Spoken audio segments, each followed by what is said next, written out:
What we gonna do right now is go back, way back.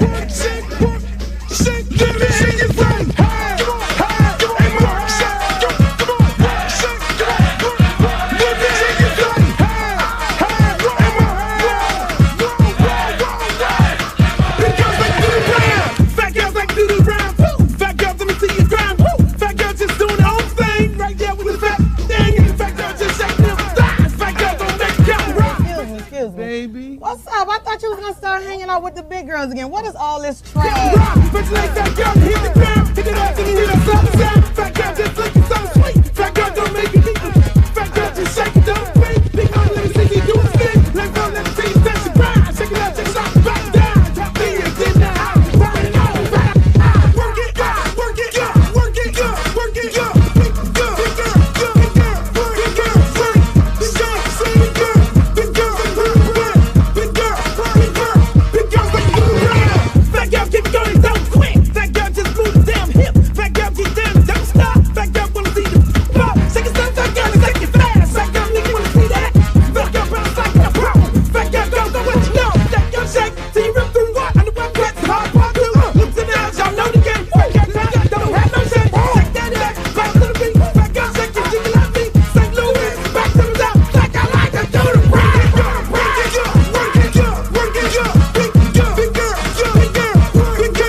I'm serious. Where you are, not Elmira.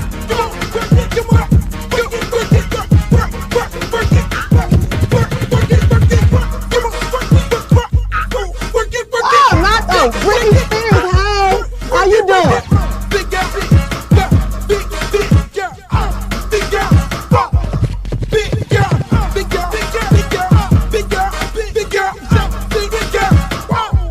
Oh, but ain't the little leprechaun. Girl, your wings is so up. You look a mess. All about the big girls. What about the big girls?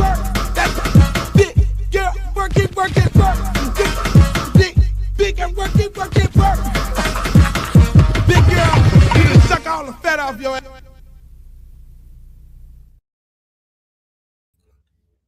What about the big girls? What about the big girls? What about the big girl? Go big girl, go big girl, go big girl, go big. Hey, look here, man. Look here. Don't hate the player, hate the game. Don't hate the player, hate the game. I'm sorry. If y'all got a problem with me, come talk to me. If you got a problem with me that I like the big girls, come talk to me. Heavy set, but what is it? What's the word? Malicious. There's a word I can't. Somebody help me out. Malicious. I can't even pronounce the word, but wow, that just shows how much I like big girls. I just told them myself, but I love all sizes, But I like them skinny ones, them little petite ones, them ones I can't pronounce that. I like the ones with the those little petite ones that shaped like a Coca-Cola bottle. I'm a Coca-Cola bottle guy. I am not this size. No, Coca-Cola. Woo, shaped like a Coca-Cola bottle. They don't even sell Coca-Cola bottles no more. See, that's what we used to say back in the days. I'm telling my age. I am telling my age right now. Shaped like a Coca-Cola bottle. Look like jelly, but it shakes like jam. Y'all heard that one there before? Y'all never heard that one before. Looks like jelly, but it shakes like jam. Ooh. Let me think about that for a second. Look like jelly, but shake like jam. So that means, when they had a little tight thing, you see them dimples, and then it shake like jam. It should be look like jam, but shake like jelly. Shouldn't it be like that? It shouldn't be like that. But I'll figure it out at some point within the show. Ladies and gentlemen, welcome to another edition of yours truly, Uncle Luke Podcast. I am happy that you all are here today. We are live in living color. I know y'all see the replays and people are like, look, we don't know when you're live and when you're not. Just look at the damn show. We're live every Monday, Wednesday, and Friday at 5 p.m. Now, this Friday, because my son has a baseball game, I'll probably go on a little earlier. I'll tape it, but it will be on at 5 p.m. We continuously keep to the schedule. And then what we normally do is we'll replay the show throughout the course of the day. And that is what we do. Okay, so that's what, and night. So, because some people are working, there are other people that are working right now. They can't see the show. So to only run the show one time a day, that's not good. We'll run it throughout the day and throughout the night. There are people who are driving in their truck. They got big truck drivers. And they want to hear some good stuff at about 2 o'clock in the morning to entertain them while they're getting from one point to the next. And that's what I try to do. I look out for everybody. That's what it's all about.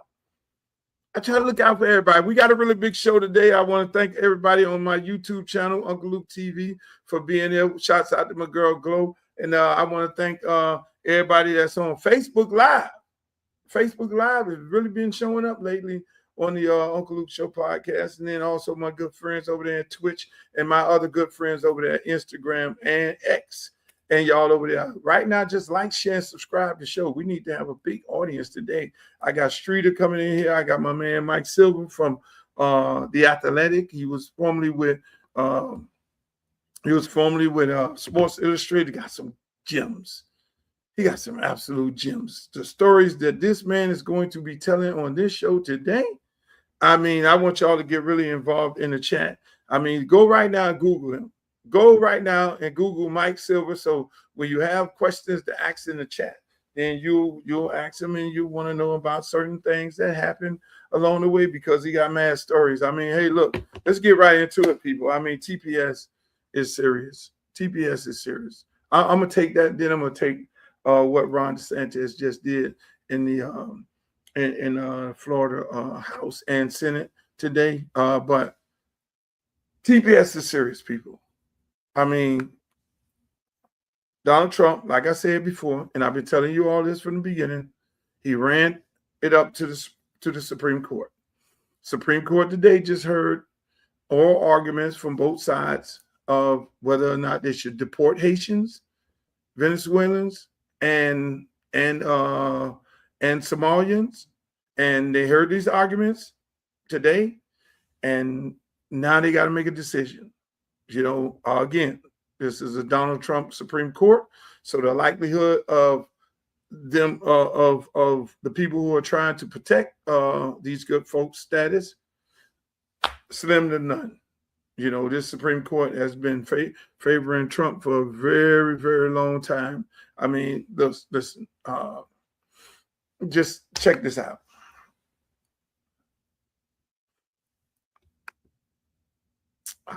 I can't get up. Breaking news from the Supreme Court, which was active this morning. The court has just struck down Louisiana's congressional map that includes 2 majority black districts, calling it an unconstitutional gerrymander. This decision is considered a win for Republicans and could have major implications for the upcoming midterm election. In this 6-3 decision, the court's conservative majority upheld a lower court ruling that found Louisiana map makers relied too heavily on race when they redrew the state's voting boundaries. The ruling comes as states push to change their congressional maps in an attempt to give Democrats or Republicans an advantage in future elections. The decision now effectively changes the way courts will evaluate future challenges to voting maps when those challenges invoke the Civil Rights Act. Also today, the Supreme Court moving on to oral arguments in a case challenging President Donald Trump's attempt to cancel temporary deportation protections for Haitian and Syrian nationals. The program lets migrants stay in the U.S. for at least 18 months because of a few things: war, natural disasters, or extraordinary and temporary conditions. And so there you have it. There you have it. You have a situation right now. You have a situation. So let's think about this. So Supreme Court, now watch this.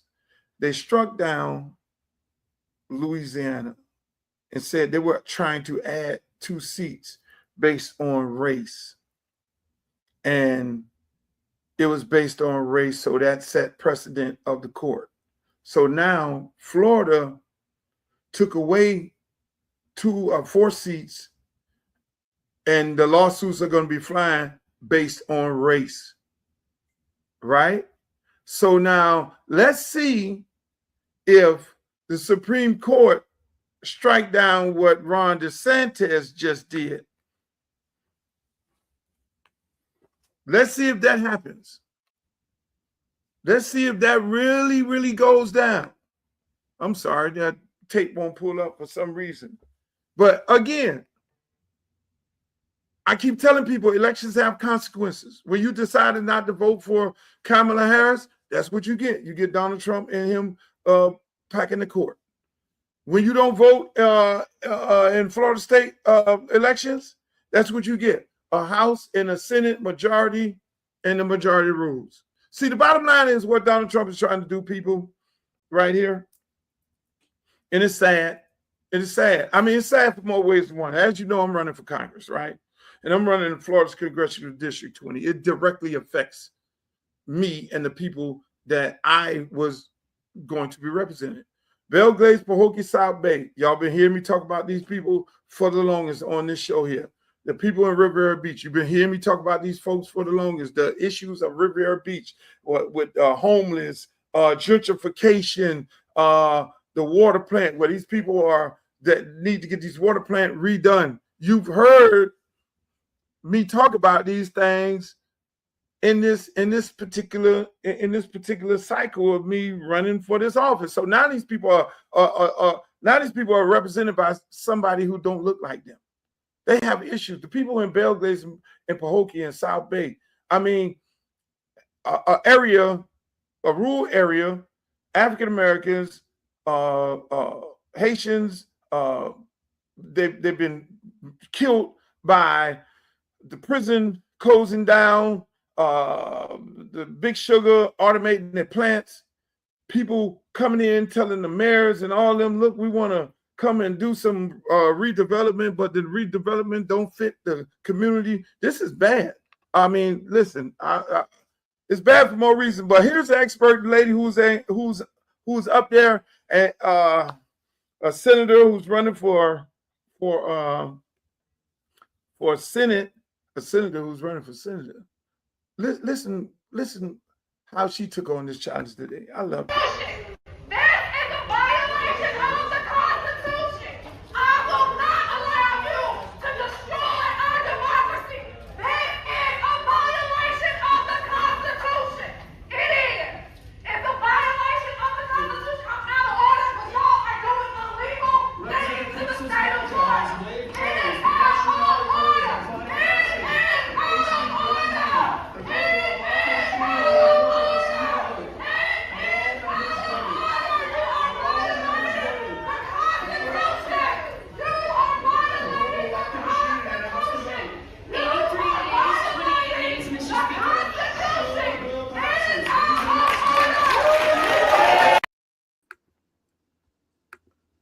How you doing, young lady? I know you had a tough day today.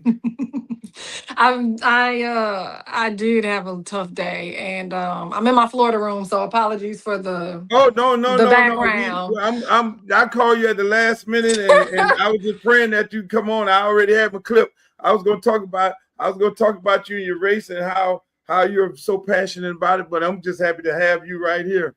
No, for sure. Thanks for having me on. Look, I just it is not in me to sit and allow people to lie and to destroy our country and me have platitudes and just basic debate with decorum. Like I'm like the folks were like, you're lacking decorum. Fuck decorum. Like democracy is falling down right now. And some would say that democracy was never really here, and so it's actually America falling. And I just don't understand for the life of me why people aren't so pissed off right now. They're literally making it so that Black people, Latino people, and the Jewish community, like that they lose representation here in our state. And I have a problem with that. Like they violated the law today. Like they did some illegal shit. And so to sit there, absolutely not. Absolutely not. The blood of my ancestors was boiling in my veins. And I'm not going to sit idly by while people do that type of stuff. Yeah, I mean it's obviously we saw the passion. I mean, you're always a passionate representative. That's why I love you so much, and I always support you and support your run for Senate. I mean, when you see these type of things go on, where they're trying to disenfranchise African Americans and they're in violation of the Civil Rights Act, things that have been put in place so many years ago. I mean, look at what just happened, Supreme Court in the Louisiana case where they struck that case down in what Ron DeSantis did. I mean, I always go back to these 50,000 votes. These 50,000 votes, it would have been different. You know, I go back to that. I mean, Andrew, whatever happened after the fact, but he would have won. We would have been in a different situation. This would not be happening right now. And I keep telling people why elections are so, it has consequences. And that's why, I beg and plead everybody, I know we're not talking about that, but you need to go vote for Miss Nixon right now for Senate. I mean, that will be the ultimate get back, because we are where we're at right now. But what's the next steps to straighten this out? I know it's gonna be for sure. So there's gonna be some lawsuits as always. Mark Elias, I believe is his name. He's a national attorney that always sues around like voting rights issues and that type of stuff, and a direct attacks on our democracy. And so he's pulling together a lawsuit, and a lot of groups that do things like voter registration, and that work in Black and Brown communities, they're going to pursue a lawsuit as well. And so what's next for us as far as being members of the community? Y'all, we got to organize, right? Like we got to get people so freaking mad about not just what happened today, but the fact that they're spending nearly $2 billion a day on a war that we didn't ask for, when we need that money to make sure that we are expanding access to quality health care. We need that money to make sure that our children have access to quality education from birth, right? Like allowing things like universal pre-K to all the way to college or vocational programs, right? Like there's a lot of stuff that we could be doing here in our country instead of looking out for these greedy corporations that make more money when we go to war. And so we have to organize around that and let people know that it doesn't have to be this way. Like it does not have to be this way. Things could be so much better and so great if we start electing just regular, everyday, hardworking people who come from the community, who believe that everyday people should dictate what our economies look like and what our communities look like. We can make sure that, like, if we did that, right, like we would make sure that big oil is no more, that we have like renewable energy and we're creating clean jobs and actually positively impacting the environment, right? Like we could also make sure that we end things like Citizens United and get big money out of politics so that our little bit of change, right, could go a long way as it relates to folks who are running for office. There's just so much more that could happen. We should just do something different. Clearly, the shit that's happening right now, like it ain't working. And so the way in which we change it is like change the people at the top. And so I just really want folks to know we got to lean in. There's actually a national strike, a national general strike that is happening on this Friday, May Day, in honor of May Day, which is International Workers' Day, where they highlight like the labor movement and unions. And so I'm calling for folks to strike on Friday. Do not, if you can't, I mean, I'm gonna keep my kids out of school. You ain't gotta do that. But I'm also not shopping. I'm shutting my business down that day as well. I am gonna pay my workers. But I just feel like we need to stand in solidarity, because the problem is these big greedy businesses and corporations are padding the campaign coffers and making, like, allowing these elected officials to put forth policies that are dividing us and keeping us mad at each other, and not seeing the fact that they are cutting the state minimum wage here in Florida, gonna allow people to actually make $7.25 an hour, because literally my colleague are saying things like, oh, the American dream is being destroyed if we have to pay people $15 an hour. Like, are you serious right now? And that is not even a living wage, $15 an hour, right?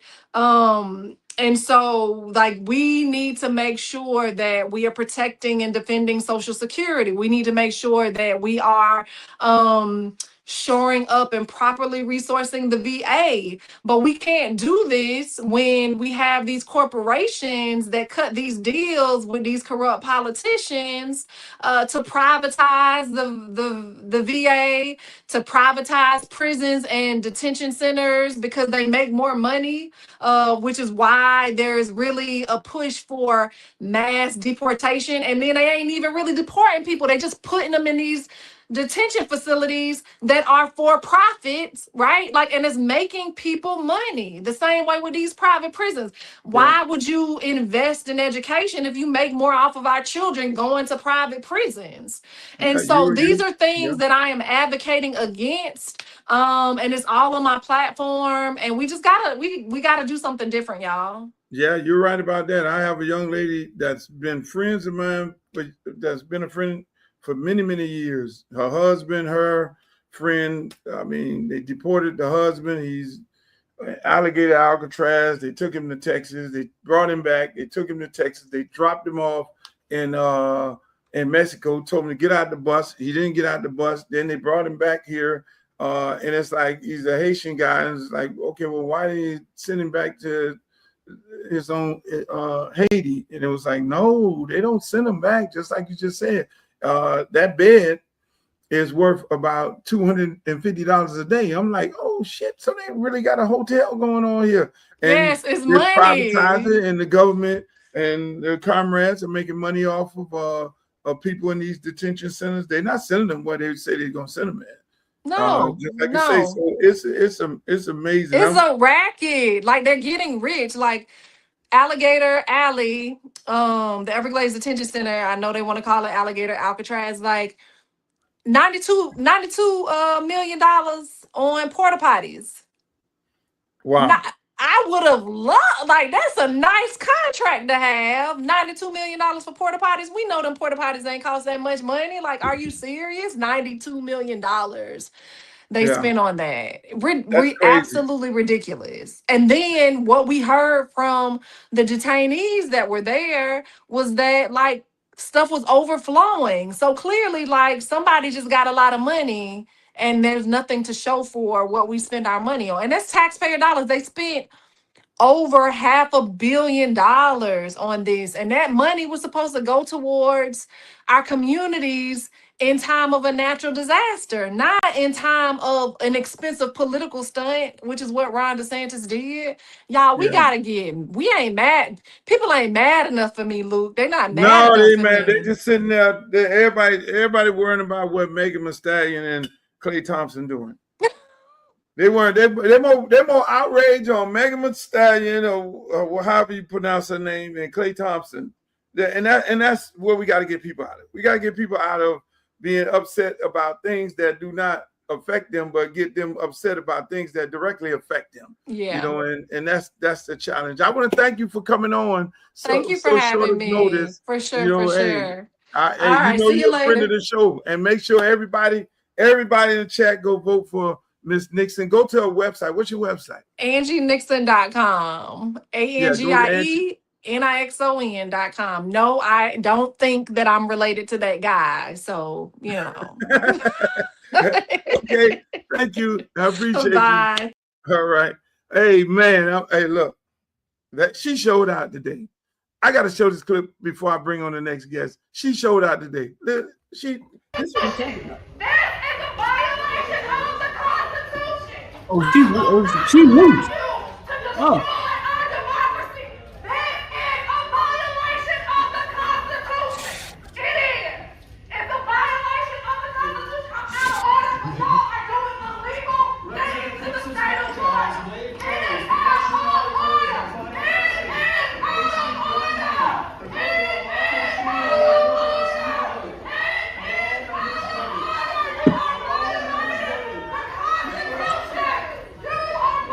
If you don't vote for her to represent you in the United States Senate, I don't know who you will vote for. Ladies and gentlemen, I want to welcome my man Streeter, my partner in crime. He comes on here hanging out with me straight from Footballville.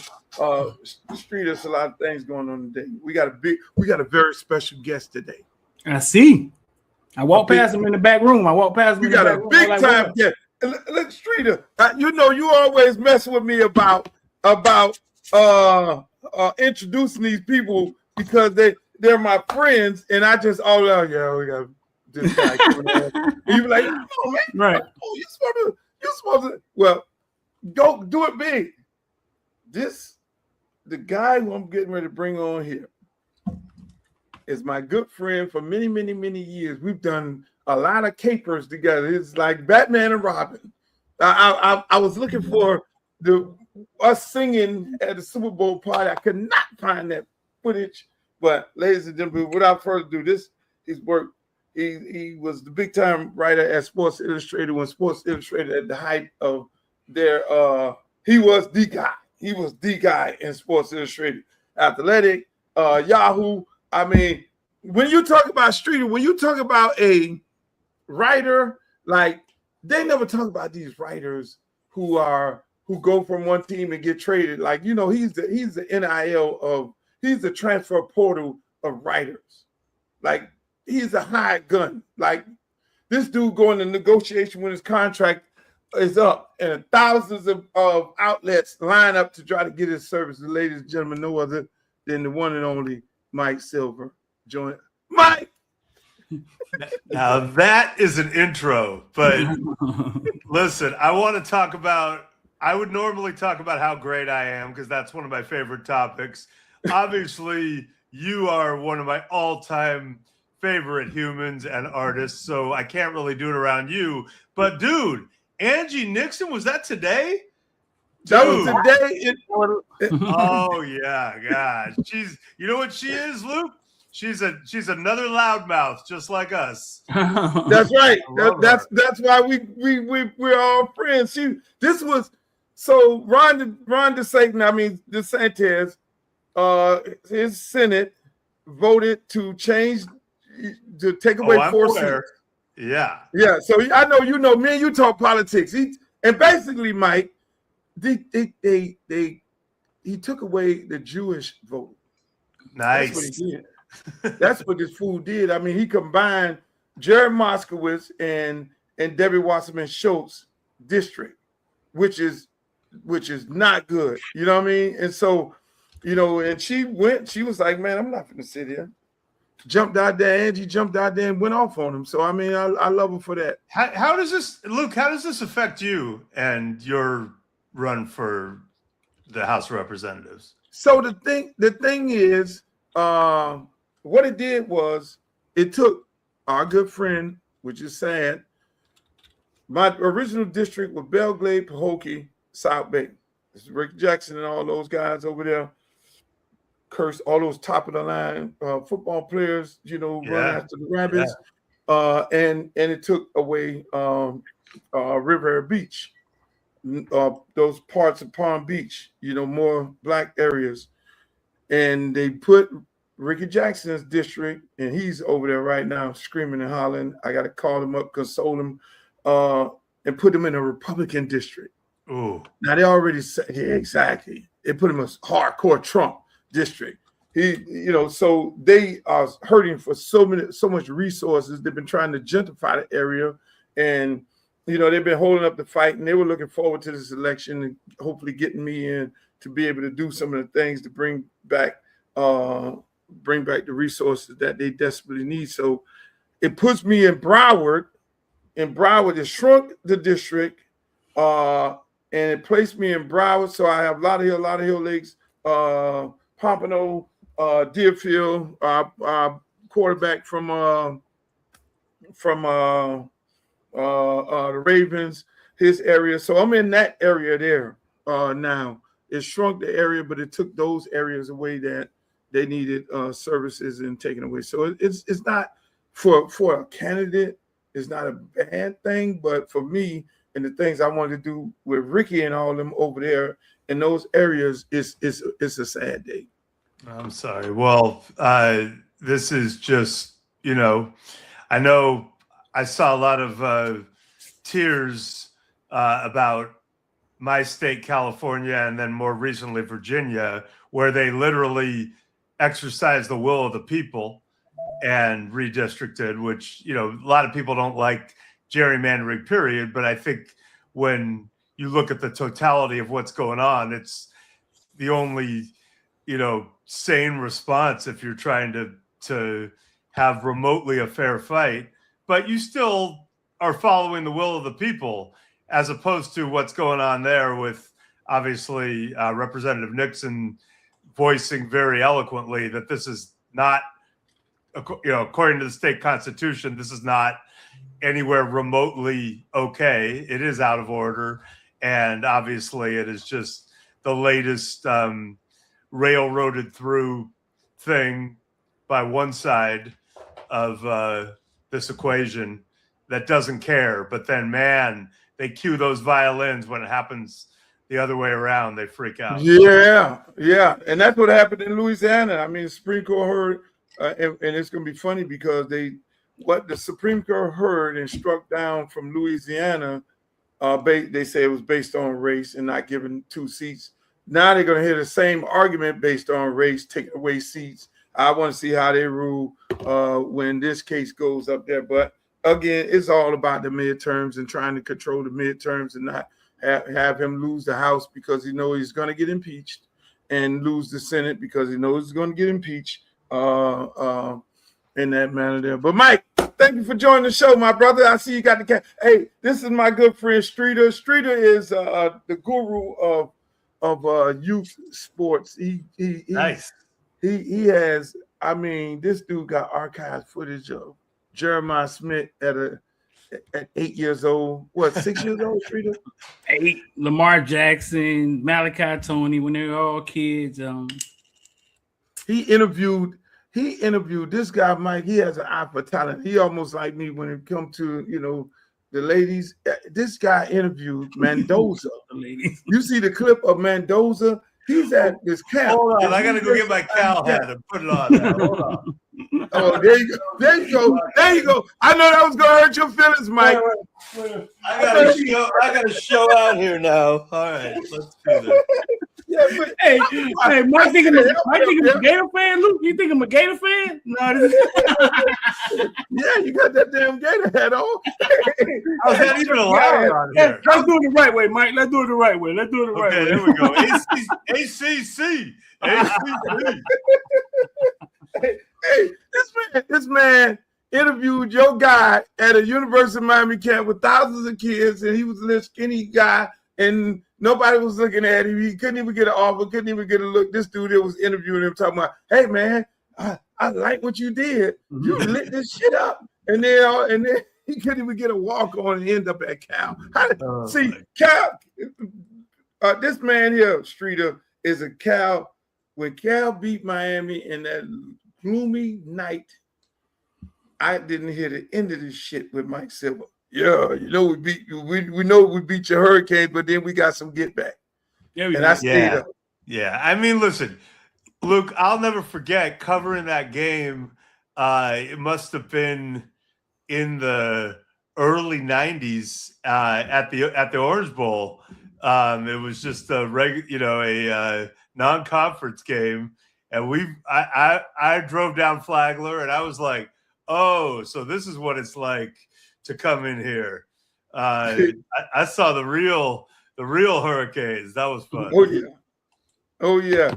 Hey, Mike. So, man, I mean, we've done some crazy things in our days. We've been hanging. I mean, we're friends for life, Streeter. Me and this guy right here. This is my brother from another mother. I mean, some of these stories. I mean, when you was at Sports Illustrated in the story and talk about the one with Edgerrin James, where you had to find him. That was your story when you put him on the cover, right? I'm trying to think which one was that when I spent the whole Memorial Day weekend with him and he tried to get me to go to Cancun and I had to disappear. That might have been that one. I just remember EJ, like, I mean, I didn't know how unbelievable he is. So, you know how Sports Illustrated had all the fact checkers, and I just remember EJ, like, he was like, you can say we're at a strip club. I'm like, oh, that's new, and then he was like, hey, listen, you can't say that I have a girlfriend, but you can't say that I don't. There are so many great Edgerrin James quotes that I over the years, and listen, all the Miami guys are good talkers, but one of my all-time favorites is, so I go down Memorial Day weekend and spend the whole weekend with him. It's like Samari Roll, the whole crew. And, EJ, he stays up all night, bowling, whatever, playing games, having fun. And also, by the way, for a, white dude from Northern California, Memorial Day in Miami that weekend was pretty damn good in the 2000s. Like, don't get me wrong. So, what happened was he tried to get me to go to Cancun to extend the weekend. And I was like, yeah. I just got to go back to the room. And I just went straight to the airport and got out and flew to California. I was like, yes, I did a book with Dennis Rodman. Yes, I partied with Uncle Luke. But I got to pull the plug at some point. So I get home. So what had happened was there was a voluntary mini camp that was going on that same weekend, and it just became a thing. You have Bill Polian, who was kind of like the hard-ass general manager of the Colts, said publicly, he should have been here, which you're not even supposed to say. And then even Peyton Manning, if I recall, kind of said some stuff publicly. So my editor calls me up, and he goes, okay, dude, this is a thing now. We're writing about him rolling with you that whole weekend, and he didn't go to minicamp. You got to hit him and get a quote from him. So I called EJ. He's probably still in Cancun. And I go, hey, listen, man, I got to put a quote in up high about you missing this minicamp. And he goes, man, I only went to college for 2.5 years, and even I know the meaning of the word voluntary. Exactly. Hey, boy, I mean, it's I mean, it's like your stories, it's not like a regular writer that writes the story. It's like a movie. It's like the way you write, when you read it, it's like you're really in it. You're like in the moment, like, okay, the dollars are flying and all these things. I mean, what made you take that approach in writing versus an approach of a traditional writer. I wouldn't call it no traditional That's writer. such a guy. That is such a great question because it's true, right? Like I was taught in high school, like don't be the story, be an impassive, detached observer, and I was like, man, I want to get in. And Hunter S. Thompson, Tom Wolfe, dudes were kind of doing that from the 60s and 70s, and I was like, a part of it is I'm just self-absorbed and arrogant. Part of it is I grew up in LA and around all these celebrities, kids. And so I was just like, whatever, they ain't shit. I'm important. And then part of it, honestly, the best thing that ever happened to me, and to turn it to real talk for a second, is LA had a mandatory court order to desegregate the schools that was in effect when I was growing up. And so going to public school, I had fully integrated schools from 7th grade on. And yeah, I had the best of both worlds. Mostly it was kids getting bussed in to our school. But I mean, what a gift to be able to grow up with Black people and Hispanic people. And, when you're a kid, that all the bigoted stereotypes are bullshit. When you're around all the people, like, I feel like, nah, that's just fucking bullshit. Like I see it every day. So not like I would have been inclined to believe that shit anyway, but like, when you're all commingling together that, that none of that shit is accurate. So, Right. And so like, honestly, when I got into sports writing, it was a lot of old white guys, a lot of white people who just didn't seem comfortable talking to brothers in the locker room. And I was like way more comfortable. And, and then fast forward to my self-importance or my arrogance. And I got to Sports Illustrated. I'm like, well, I want to meet my heroes. So next thing you know, I'm doing a story on sports, hip hop, and rock and roll. And I'm like, I'm fucking calling Luther Campbell and I'm getting his number. And because, dude, I mean, we all saw, like, I'm a big, I'm a student of the 60s and free speech. I went to Berkeley and all my heroes who stood up. And, the stories about you, first of all, just the songs were unbelievable. Like, I think a lot of people didn't get it at first. And, like, a lot of my friends didn't understand rap anyway.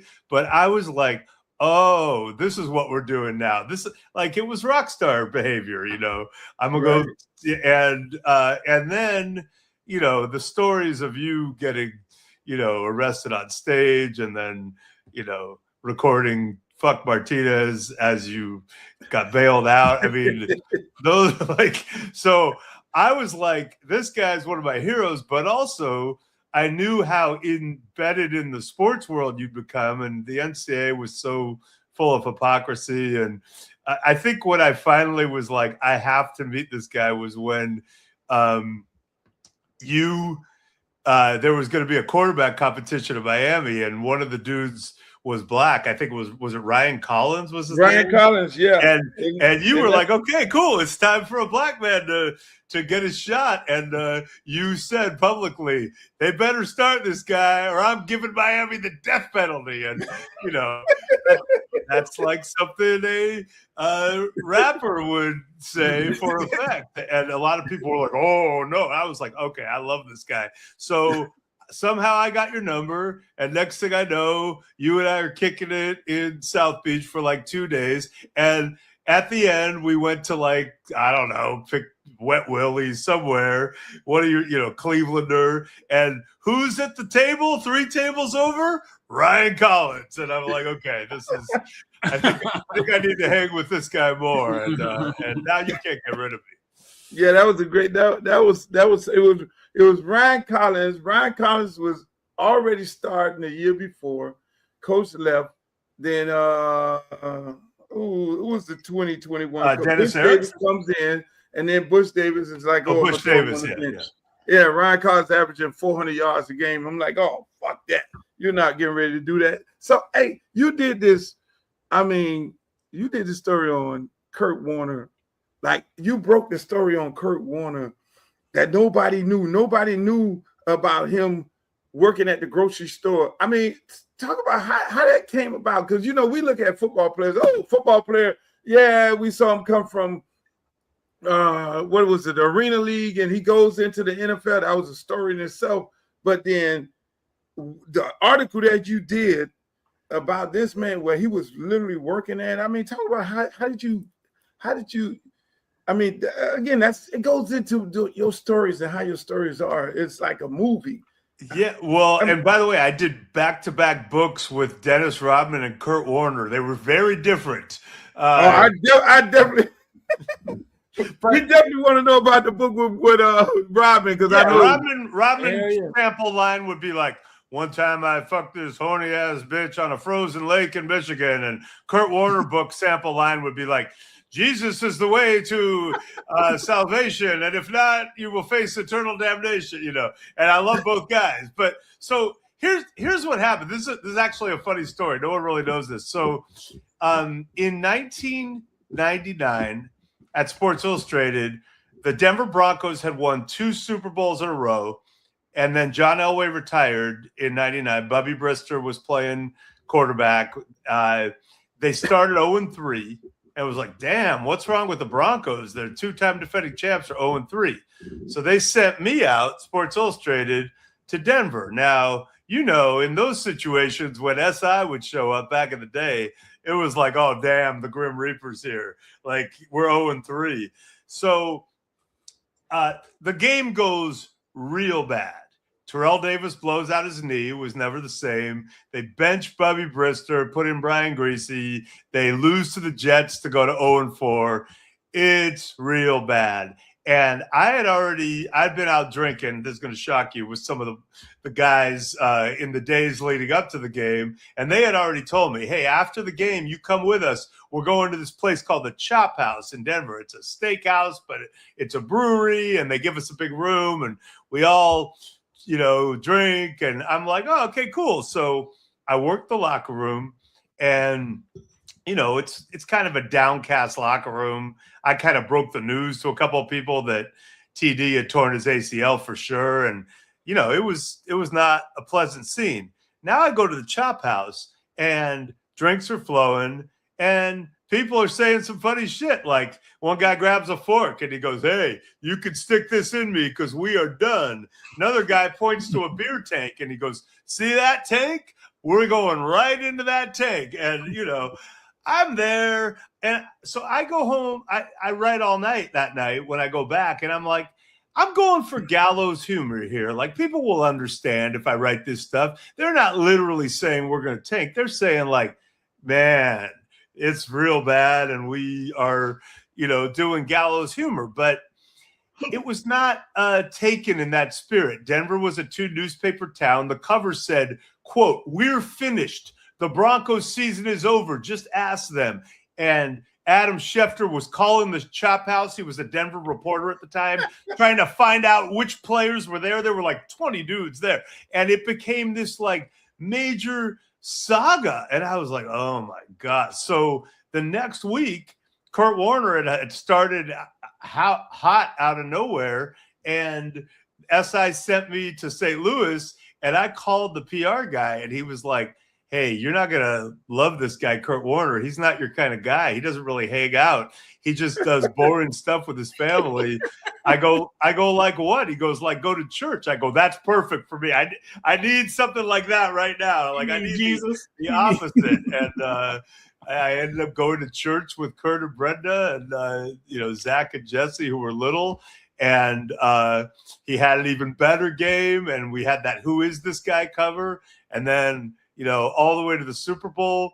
We sold the book deal after the Super Bowl, and we wrote the book. And 21 years later, got made into a movie, American Underdog, and I got to walk the red carpet at Chinese theater and live out some dreams. But I know that had to be a beautiful thing.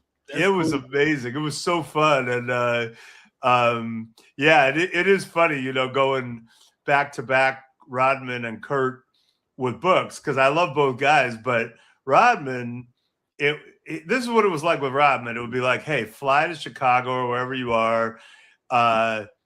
We're going to go out and party for like 2 days, 2 nights. And then eventually we'd be on the treadmill or something. He'd go, take out your tape recorder, bro. And he would say a bunch of shit. And then, because my wife would always be like, how long are you going to be? I'd be like, I don't know, man. It just kind of comes out. And then I could have written anything as Dennis. And he would have just been like, cool. Yeah, sure. I said that.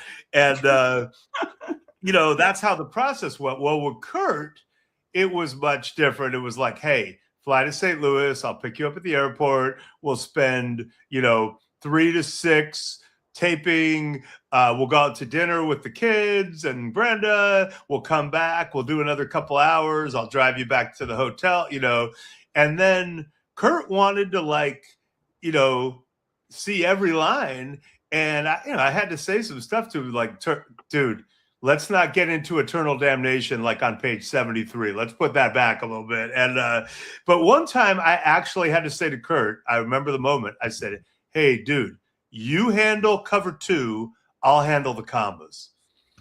Hey, I got a question for you. My first time being on the sideline at Cal was 2 years ago when Miami played Cal. Yeah, that crazy Cam game. Ward was down 2. Like, where were you when Miami faced Cal that night with Cam Ward, Miami down 20 points? Like, how did you experience that game? I'm so glad you asked because,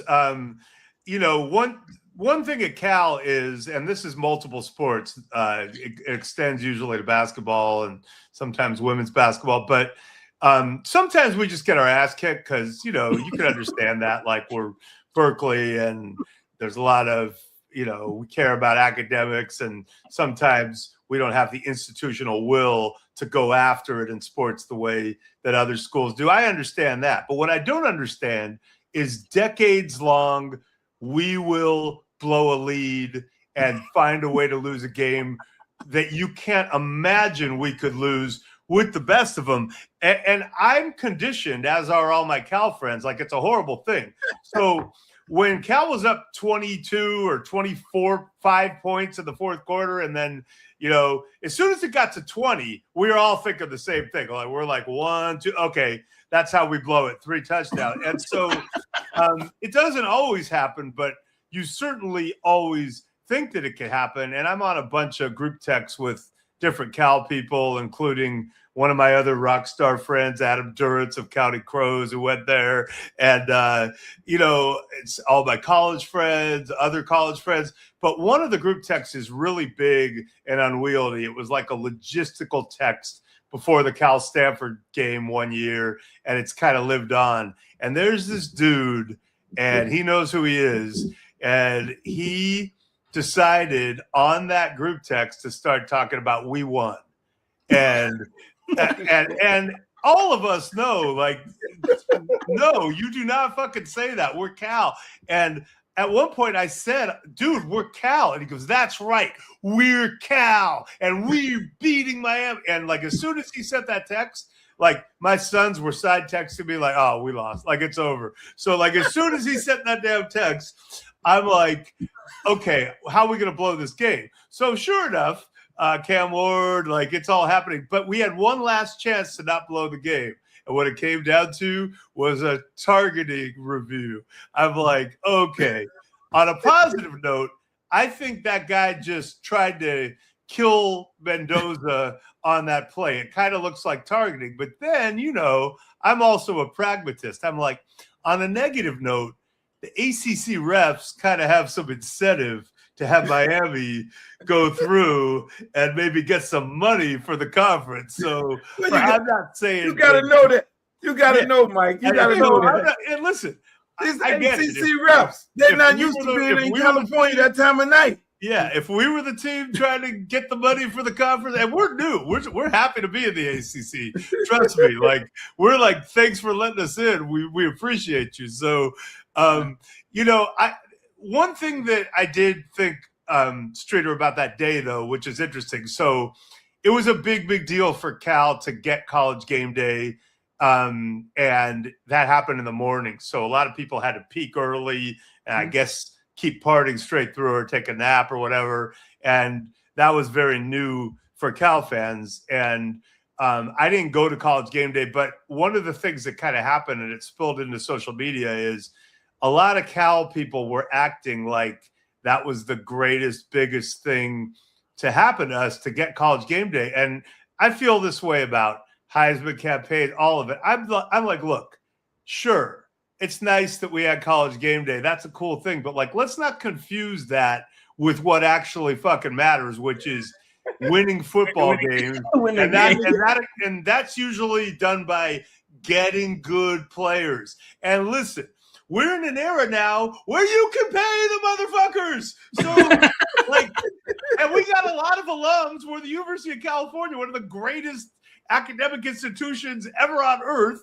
And we, you know, like a lot of people go out and ball and make money. So, like, now I'm like, look, we don't even have to cheat. We can just go pay dudes. So you'll be happy to know, Luke, that we went out and hired Tosh Lupoy, who he was one of the great recruiters in America already. He played at Cal.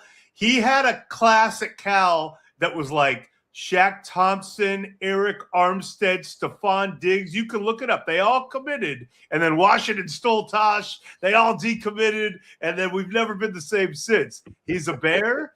He knows how to get dudes. And now we got money coming in. So all I can say is we finally got a chance to step up and play with the big boys. And whether or not we get College Game Day or any of that bullshit, I think we're finally got a chance to come up and try to do it the real way by paying the kids who work so hard for our pleasure. I was there again. I was there early at game day that morning. And when me and my girl Steph got to the game that night, we got to the game and we were tired. And the game hadn't even started yet. And then it hit me. I was like, holy shit, we in trouble, Luke. Because if we're tired, the players are tired. We wasn't like I was like, holy crap. That's probably a lot of those players' first time going to Cal. And that guy that actually hit the quarterback in Wesley Saint was one of the guys I covered since he was 9 years old. Oh wow. Yeah. Well, yeah. I'm glad to live to fight another day. I wish we gotten the call. But it's funny. Like, you know what's funny is like Cal fans try to navigate the ACC shit because Stanford came with us. We obviously hate them, but we don't have the teams we really hate, like SC, you know, and UCLA and Oregon. Like, we want to beat their ass, but they're not there. So we're always like, all right, man, let's go beat Boston College. You know, like, damn it, you know. So like, the only teams we've mustered any negativity towards, and it's, you know, like Clemson and Florida State fought to keep us out, right? Clemson, Florida State? Yeah, Clemson and Florida State tried to keep us out. So we're like, we don't like that. And then North Carolina voted against us, which was like, really? North Carolina? Like University of North Carolina? So we could kind of get it for North Carolina a little, Clemson and Florida State, but like, we can't really like get mad at anybody like, oh man, we got to beat Louisville. To hell with them. You know, Wake Forest, we're going to put it on you. We're just kind of like, wait, where's Wake Forest again? What? Oh, Chris Paul went there. Yeah, like, okay, Tim Duncan. Like, we don't really know. So we're just happy to be in a conference. It's our games are on TV now. Like, it's better than Pac-12 network bullshit.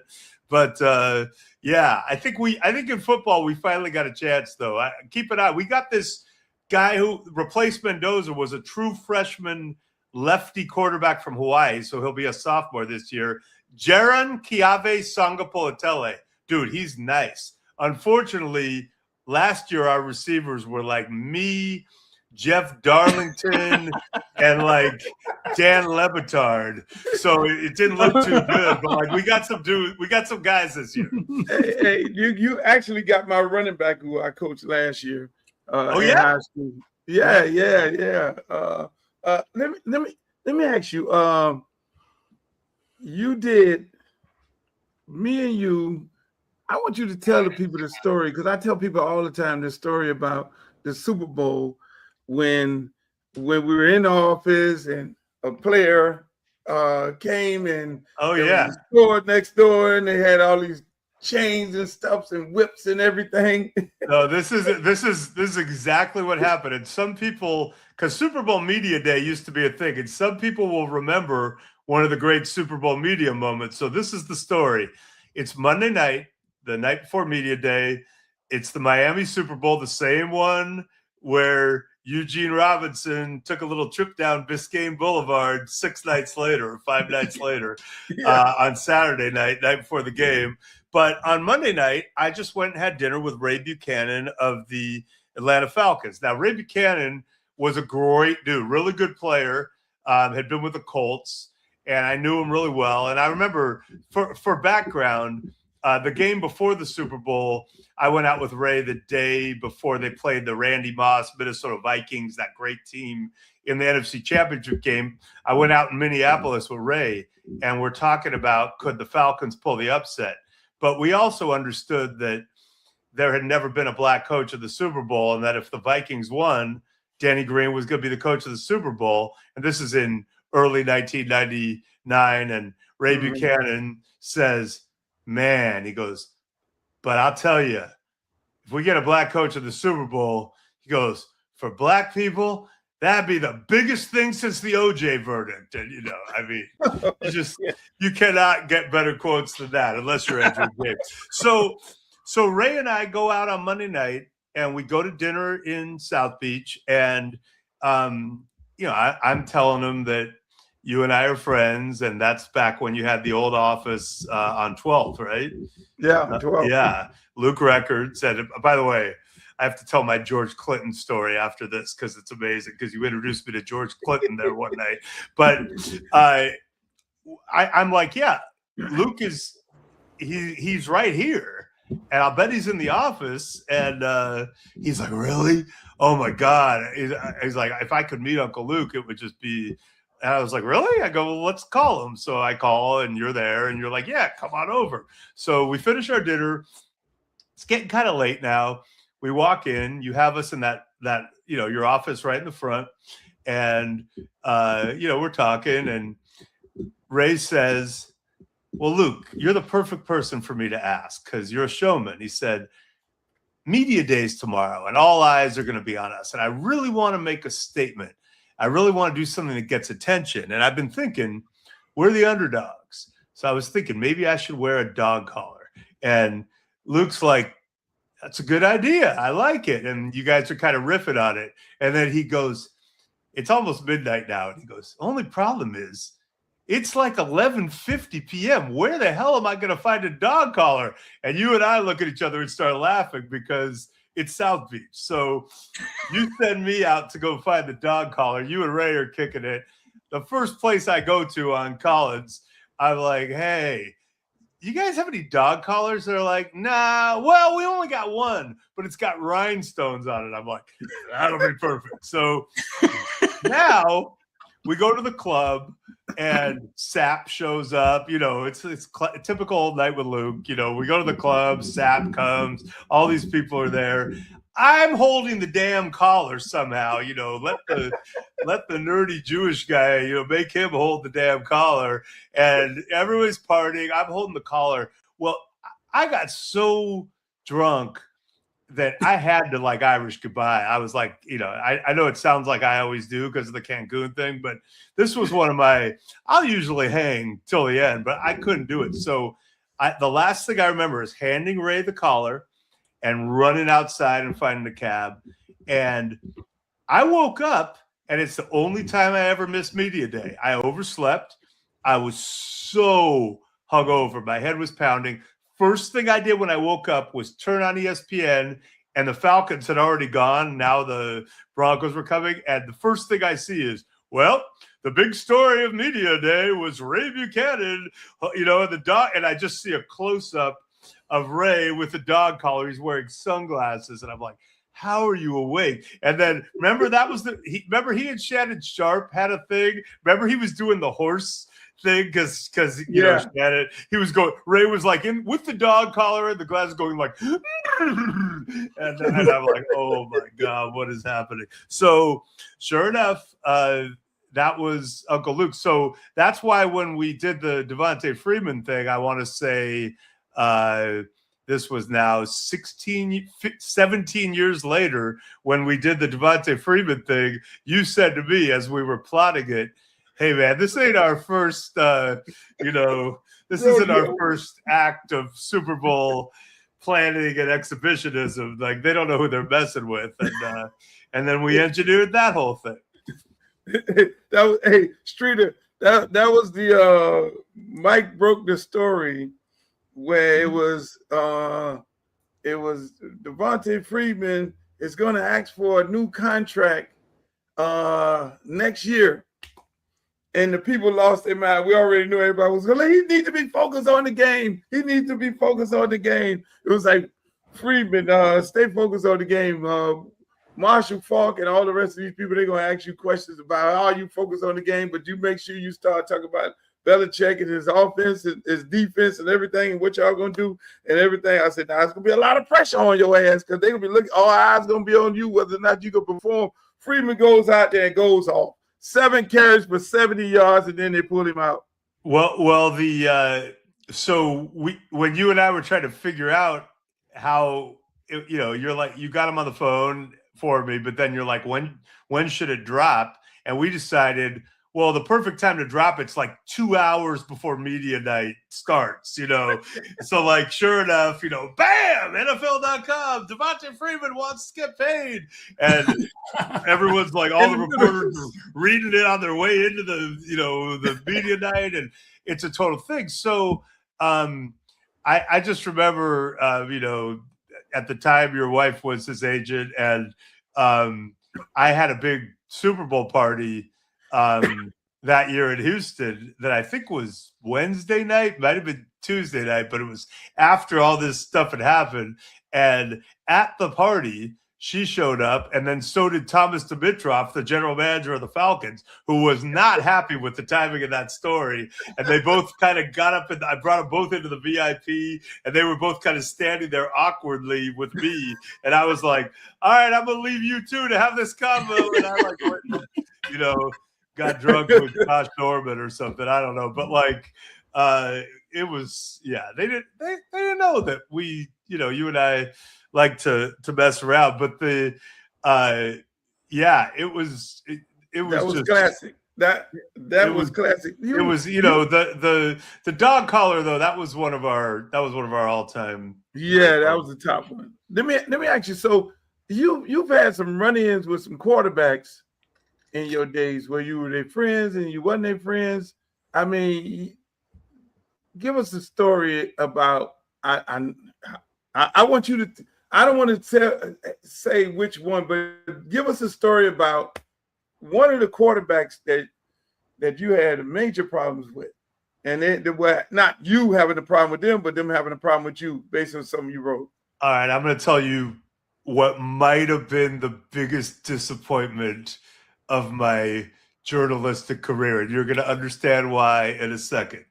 So I mentioned that I did that sports, hip hop, rock and roll story in 1999 for SI, and it was all about the intersection between the two. Luke was very much in it. I talked to Ice Cube, Bob Weir, the Grateful Dead. I mean, it was amazing. And I worked on it for a long time. And one of the things that happened while I was reporting that was somehow Ziggy Marley had some sports tie-in, and I knew that his brother obviously, had played at it was around. I don't remember the exact time. Go ahead, Marley. He and Lauryn Hill were together, and he played for the Hurricanes, and so somehow I was going to get with Ziggy for this story, and it was in the spring, and I had it all set up with his people, and either he or they said, "Listen, why don't you fly to Kingston? We'll pick you up at the airport, and we will take you to the Marley family estate for 2 days." Now, okay, that is, come on. I mean, that's I can die happy after that.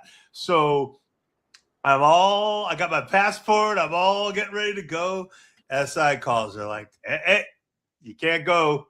We need you to fly to Texas. We need you to do a big cover story on Troy Aikman off of minicamp. And I'm like, what? They're like, no, it has to be. We need it on the cover. He just had this superficial skin cancer scare. There's a new coach now, Chan Gailey. We need to have Troy, and I'm devastated. So I go to Texas, and Troy and I had a weird relationship because I was very tight with Barry Switzer, who just left as the head coach, and he and Barry had gotten crossed up. And listen, Troy's an incredible player. I have so much respect for him. He and I are cool. We've definitely had our moments, including in recent years, but like, come on, man, that's one of the great players I've ever covered. And he's a great broadcaster, and he's, I respect the hell out of him. But here we go. I'm interviewing Troy. It went pretty well. We didn't go out or anything. I just talked with him in the facility. And then the next morning before I left, Switzer was still in town, and that was kind of my boy, and we used to party. So I went to breakfast with Switzer, and we're talking. And at one point, I told him I talked to Troy, and I said, it was kind of cool. He said on the record, listen, when I look back at the stuff with Barry, I probably was too hard on him. I need to, own some of it, and blah, blah, blah. And I told Barry the quote, and Barry said, good for Troy. He should take accountability, and I think Barry didn't mean it harsh, but in print it read kind of like, yeah, good for Troy. He should take accountability. So from then on, everything went terrible. A, it didn't make the cover. It got kicked off for some bullshit, which is the worst feeling. B, when I called back Ziggy Marley's people, they were like, yeah, he can see you in 2 weeks, but he wants to do it in Miami. So I did actually see him in Miami, but I missed my once-in-a-lifetime chance to go hang out at the Marley family estate in Kingston. And then C, I went up to Troy the next time I was at Cowboys, and I'll never forget, he was like face to his locker, getting dressed or something, half dressed, but just looking into his locker. And I came up thinking we were cool, and I put my hand on his shoulder, and he literally gave me the cold shoulder. He turned around and he said, great article until the end where you just couldn't help yourself, could you? You had to put in that Barry Switzer thing. So didn't make the cover, missed out on the Marley estate, and Troy Aikman was pissed at me. All in all, it was a big loss. So the last thing I'll say is when I did go to meet Ziggy at this little house, it was, you probably know where it is. It was probably south of, Coral Gables. Like, I don't know my geography great, but somewhere down there. And I knock on the door. Now, I'm prepared. I am expecting to see someone who looks very much like Bob Marley. What I was not expecting was to see someone who looks exactly like Bob Marley. Right. Oh, Bob Marley just opened the door. Now I'm in his house. So it was cool. We had a great time. But the whole time I was just like, I think I'm talking to a exact replica of Bob Marley. Wow. Yeah. Streeter can understand the cold shoulder because he's had a couple of run-ins with Mario Cristobal. Oh, and he's been getting the cold shoulder ever since. Well, Mario Cristobal's big, man. Streeter looks like he can handle himself okay, but like Mario's throwing a lot of weight around, and I'm not going to stereotype, but he might have that meathead offensive line kind of vibe about him. So yeah, I could see that turning chippy. But I'm looking at Streeter. I don't know how tall you are, but looking at your like self-confidence and your cool beard and your shades and your like just general like kind of unstressed vibe, I'm guessing Streeter is not someone that I or anyone I know would want to get crossed up with either. Is that fair? On that note, I think Streeter is frozen. Streeter's looking at me too. Like Streeter's doing what all people who are tough do. They don't say shit. They just chill out and look cool. And that's idiots like me who talk too much. We're not fighters. Yeah, Streeter's suffering some technical difficulties. I drove him out. Yeah, he'll be back. Hey, man, you've had a hell of a career. When I mean, Yahoo. Now you're at the Athletic right now. When you look at and you've seen the league transition. When you look at it right now, and you've seen. I mean, you San Francisco guy, so you were right there with the Colin Kaepernick thing, right? Yeah. Ground zero. How do you compare the Colin Kaepernick situation to the Dion Prime Shador situation? And you were there when Prime was in San Francisco. Yeah. And I'm pretty sure you covered him. I mean, when you look at those two comparisons, you look at his son gets snubbed, him being the person that he is, and we all know the commentator, the water on the commentator. And then you look at the draft right now and see people who doesn't even compare to, don't even have the numbers nowhere near his son. And you look at the NFL, trying to make this transition from the Kaepernick thing to, okay, we're trying to clean up this, and then now you go into the Shador thing. I mean, and you talk to all these insiders, what is the actual direction of the league? Are they just falling into these bad situations, or is it more of let me backtrack a little. So Shador, it's a interesting nuanced situation, and I think in some ways it reminds me of Tebow, unfortunately, although he's obviously a better NFL quarterback than Tebow ever was, though the opposing view is, well, Tim Tebow won a playoff game. He did. But Dion is probably the best athlete I've ever seen in my life, and I covered him and know him well, and there's no one I could respect more. I mean, people say Bo Jackson, but I'll take Dion. I'll take Dion playing shutdown corner in an NFL game, getting on a helicopter and getting out, and playing for the Braves in the World Series same day. I've just never seen anything like it. But Kaepernick to me was interesting, right? And we've had this arc of athletes who didn't want to say anything for all in the 90s, and after the Bill Russells and the Kareems and Jim Browns who were activists, and then you got to Kaepernick, and that was, in fairness to Kaepernick, a long bad stretch of incidents where people of color died in situations with law enforcement that seemed unfathomably horrible. And obviously that continued. And now that we have more stuff on video, a lot of what real life has been, I would imagine, in Black communities and impoverished communities. And look, I grew up around cops a lot. My parents, who are labor lawyers, union side labor lawyers, but represented a lot of police associations. And I'm definitely not one of those every cop is doing terrible things. But I think if we're being honest as Americans, me getting pulled over for anything ever is a much less stressful situation or terrifying situation than it is for you.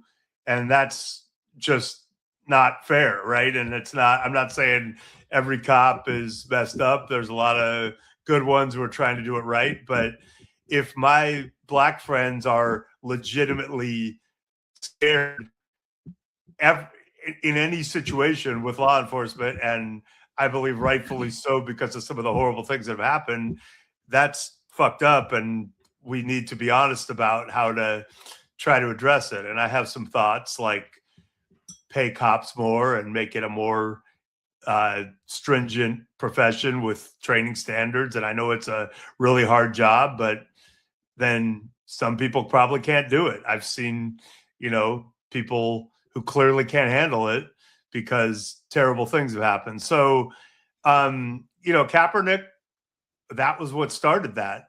And he had the conviction to essentially sacrifice his career. And then you had Trump, who capitalized on it for political purposes and sounded like, said the things that a lot of unenlightened people, I'm sure, were all saying. And the league kind of rallied around that, because you don't tell players that they're sons of bitches. And you also, it's hard to have racism in locker rooms when everyone's all together. And just like I said about integrated schools growing up, like, what's bullshit, and it doesn't really play. But, then you had George Floyd, which was during the shutdown. And I really thought we made some incredible progress as a NFL community that was really touching to me. In other words, in the wake of George Floyd, which was, right in front of everyone's face, we were all doing these Zooms. And I know I was at NFL Network with my company, but all the companies, including NFL teams, were having these Zooms. And, I think white players, for the first time, they might have been friends with their black teammates, and they might have heard them say kind of like, yeah, we went through some shit, or we've had some stuff. But like, now they were really like, oh my God, like, tell us what. And then they would go, yeah, like, this happened to me, or this happened to my brother, or this happened to my friend. And they were like very sincerely kind of like, oh my God, like, this is heavy shit. And how do we all confront this together as teammates? And I know guys like Jared Goff, who I talked to, were just kind of like, man, I grew up in a neighborhood where this wasn't happening, but this is blowing my mind, and I want to do more, and I want to give back to the community. Like, it was this really revelatory moment. And that was 6 years ago. And now, I shudder to think about what would happen. If there was another George Floyd thing, and, you could argue that Renee Good or Alex Preti was similar, except they're white, right? Which should trigger other people too. But like, if another George Floyd thing happened on camera now, would it still be like that in NFL locker rooms? Or are people so now all in on this, openly, I mean, you know what it is. I mean, Yeah. Openly saying things that any reasonable person from my time on earth would say are bigoted and racist. And people, media companies, law firms, universities, preemptively basically giving payoffs back to the people fueling this institutionally, as if that's going to somehow save them from, all of this.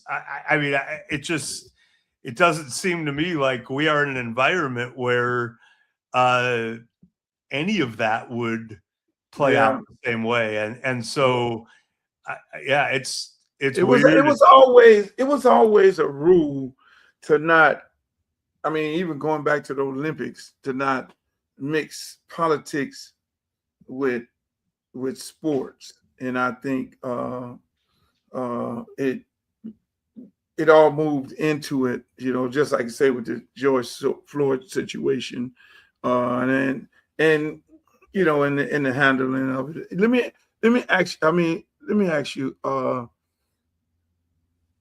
one of my more lighter question is what's the NFL narrative now? Is it drafting? Is it drafting for hype? Are they drafting players? Because it kind of looks like there are certain teams that understand how to draft. And then you have teams that have not won a playoff game in 25 years. You have teams that have not won in God knows how long. But then you have Andy Reid over there. It's always somewhere by the money. You know what I'm saying? You have Eagles. I love their head coach. I love Howie and all these guys over there. Ravens do it right. Yeah. It seems like these teams do it right, but then there are other teams who just don't know what the hell they're doing. Well, I think the first thing is having a certainty about who you are, right? Like, a lot of people will say, well, we draft best player available, not for need. but then they'll freak out and draft for need sometimes, or they'll say we care more about the college tape than we do the measurables, but they'll contradict that. We don't believe in taking big chances with trades, but then they will. Like, if you know who you are and kind of what you stand for and you have stability, I think that kind of steadies you in these on the clock moments where you have to kind of decide these things on the fly. And then the other thing that, there's this groupthink, and now it's really in my industry, there's this whole cottage industry of draft prognosticators and, predicting who's going to get selected, rating players, breaking it all down. And you get this consensus like, well, these are the best 5 receivers. And, and I think if you are an evaluator and you have a team of talent evaluators and coaches, and you go through your evaluations and you see it differently, have conviction in that, because, I think the teams that don't do groupthink and take swings, sometimes it doesn't work out, but you got to have the balls to do that. Like Denny Green was like that, and Bill Walsh. Bill Walsh was like, I'm going to trade up and take this Mississippi Valley State wide receiver who ran slow at the combine because I think he's going to change the game. And it was Jerry Rice, So Denny Green was like, yeah, I know. Everyone thinks that this guy shouldn't really be a first rounder, but I'm taking him. Or Randy Moss has too much baggage. No, not for me. And so I always admire the people who just are willing to see it the way they see it. And look, if the people turn out to suck, you're going to take that heat. But the name of the game is to win. And so go with your conviction. And I do think in recent years, it's been more what's their actual production versus the measurables. But, dude, it all gets overthought. My favorite is loves football. Because that's been kind of flipped on its head with what's happened at college, right? Used to be like, ooh, he transferred. What's wrong with him? Is he not committed? Now it's like, yeah, he went to 3 schools. He got paid. Does he really love football? I don't know, but I love watching him run. So like, I've always had this like rant, like Maurice Jones-Drew, who I worked with at NFL Network. He and I do this thing where we're half joking, but I'm always like, man, everyone says they want good character guys and guys who love the game. At Cal, I want dudes who are just on the edge of civilized society, who could make it in civilized society. They can just barely make it because they're so on that edge and they play like that.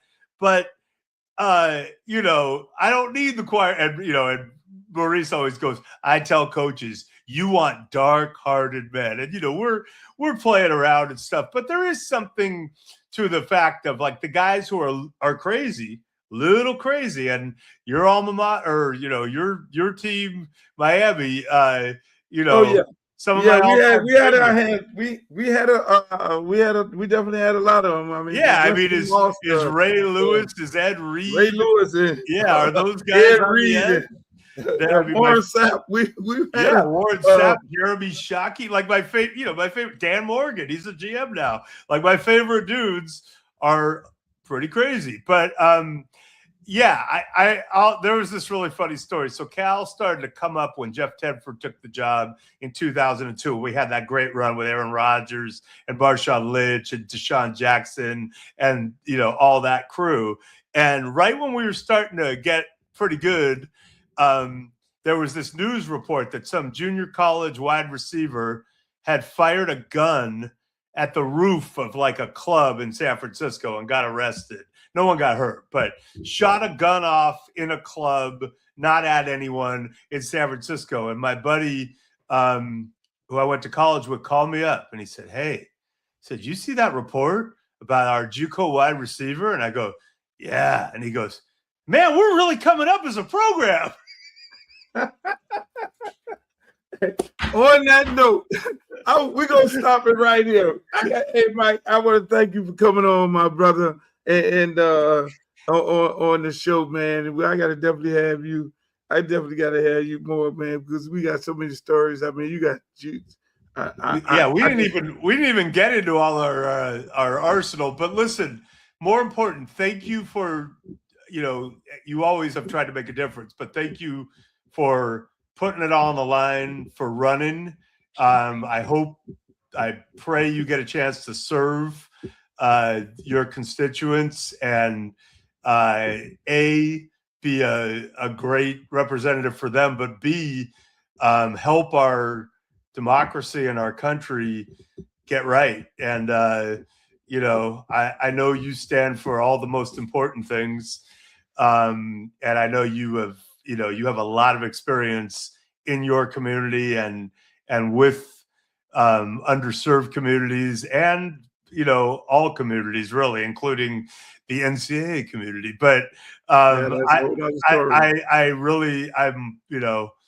excited that you're jumping in, and I've been in your office on 12th Street in South Beach, but if I go to your office over in the Capitol, then that's going to be another pinch me moment. I know that'll be something else. Hey, man, appreciate you coming on, man. Y'all check out Mike Silver. My greatest sports reporter Street of all art times. He's in the athletic. I didn't scare Streeter away by talking about how tough he is. No, man. I got kicked out. I wanted to ask you about Jerry Rice, man, but we'll get you. I got you next time. All right, you're the man. All right. Okay, appreciate you, Mike. Thank you. Love you guys. Thank you. Speaking of politics, this young fella that I'm getting ready to bring on right here, Streeter, is he's the architect of the Teddy Bridgewater bill. He's our senator. Anytime we have any issues, we got to call on. We put the bat light up and call on Chevy, help us out. Here's the situation. And Chevy just goes in there, put his boxing gloves on like he was in there today. And I know this was a big one for him today. And we got to bring him on, talk about this redistricting. And he was fighting today for us. This guy here, ladies and gentlemen, he fights for us. This is our state senator, my man Chevron Jones. How you feeling, my brother? I know you're in the car driving. What's up, man? You had a time today for the last couple of days. It's been a time, It's been a time. And I'm now driving to the Brightline station so I can get back home to the district. Right. I mean, I looked at your posts and what I looked at. I'm always on your social media because I keep up. And I urge everybody to, make sure you go follow Chevron Jones on Twitter and Instagram and Facebook, because he's definitely going to keep you abreast of what's going on. And I saw something that was very, very disturbing, that you said that the governor sent the map to Fox News before he sent it to you all. Yeah, Uncle. So but Uncle, you know what? Before we even get to Fox News, because that's part of the problem, right? The bigger problem is that the governor's map drawer is the only person who drew the map. One person drew the map for 24 million people.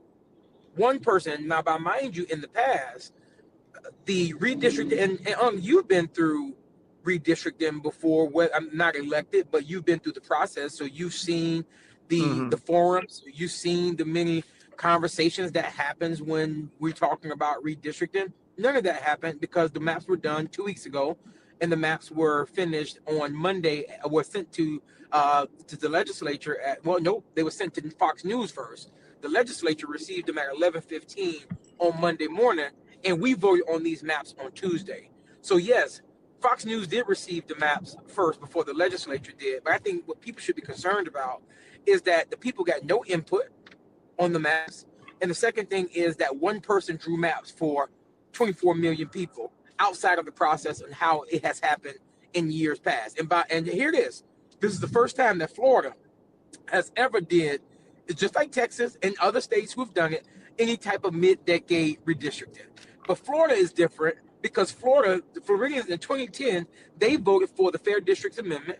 And in the Fair Districts Amendment, the state of Florida said that no political party can draw lines based off of political partisanship, and that in tier 2, that all districts must make sure that they are representative of all groups. So that means that Black folk also have representation in their vote. None of that exists anymore because the governor interpreted the Fair Districts Amendment on his own, assuming the case that came today, the Louisiana versus Calais, and Correct. saying that Section 2 was going to be struck down. Here's what I need people to understand.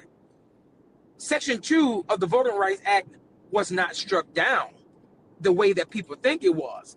What it did say is that if you are going to eliminate these, if you are going to draw these districts, you're going to need to prove that there's some type of discrimination that did exist in the drawing of the maps in which you are changing. But it did not give a mandate to the state of Florida to redraw maps. Wow. Wow. Because when people, and I'm glad you pointed that out, because when people look at this situation in Florida, and then they look at what the Supreme Court just ruled on in the Louisiana case, one would think that, oh, you just struck that down based on, you consider that based on race. We lost him. Senator. Wait up, but Luke, for the slow people that was absent that day in school, what maps are y'all talking about? And explain to people what you and him talking about. He back there, he back there in the back. He back. Yeah. So going back to what you were saying, most people would think that, oh, the Supreme Court just struck down the case in Louisiana, and you could probably use that case to apply to the situation that happened here in Florida, because in Louisiana, obviously, they said race had to play a play on that, and they would not allow that to happen. Now you have this clearly is racist. You think that that's a pathway of a win in the Supreme Court, or it's just Trump's Supreme Court and they're gonna do what they want to do? Is he froze? I think we lost him again. Yeah. Mm-hmm. Yeah. Yeah. He'll be back though. It feels like he's just going through drive. To ask you a question, Streeter, to explain to everybody what's going on. Explain to him. The state of to explain whatever to what happened is in the state of Florida today. Senator Jones just got off the floor of the Senate arguing the fact that what Ron DeSantis did was disenfranchise the voters. We voted, like he said in 2010, on the fact that, hey, look, there's a process in which you have to redistrict, and part of that process, if I understand it, he'll tell a large part of the process has to be done 2 years after a census is done. So Ron DeSantis decided that he wanted to do it now. And what made it worse was nobody in the legislature had anything to do with the redistricting. It's like him and his homeboy went in the back room and just drew a line through the map and send it to Fox News, and then send it to the Florida legislature, because he knows he controls the Senate and the House of Representatives in the state of Florida, and he knows he controls the Supreme Court, because that's the court in which he picked. So if it goes to them, then that's going to get passed, and he's doing everything for his guy Donald Trump. And everything was a total violation. But what happened for Ron DeSantis, because he's playing politics and is disenfranchising voters and people, knowing that these Republicans are going to vote his way regardless of whether it's right or wrong, which it's a shame. They should be ashamed. Every Republican that voted for this should be ashamed of themselves, because, again, this is not democracy. You know what I'm saying? The founders did not put these rules in place. The people voted in 2010. The people voted for a process in which we are to govern by. This man just say, fuck that whole process. He literally just say, forget about all that. I'm the governor. I control the House. I control the Senate. I'm going to redistrict. I'm going to go in a back room with one of my homeboys and draw this map, and take away Democratic seats, merge other Democratic seats into one to do what? To do what? To then take people's and throw Belgrade and Pahokee and South Bay people who are already struggling and put them in Trump country. I mean, they literally put them people in with a Trump representative. These are black people struggling already. You think that Trump representative is going to help those people over there? You really think that? I mean, so, and the same thing for the people in Riviera Beach. How you combat it? We say we're a free country. We say we're a democracy. Like, how do you combat it? Like, we talk as if it's a dictatorship. To be honest with you, no, it's a major. It's not you think it's a dictatorship. It is a major dictatorship. But how do you combat it? Is again, we have to change our ways. I mean, when I spoke about Andrew Gillum and 50,000 votes.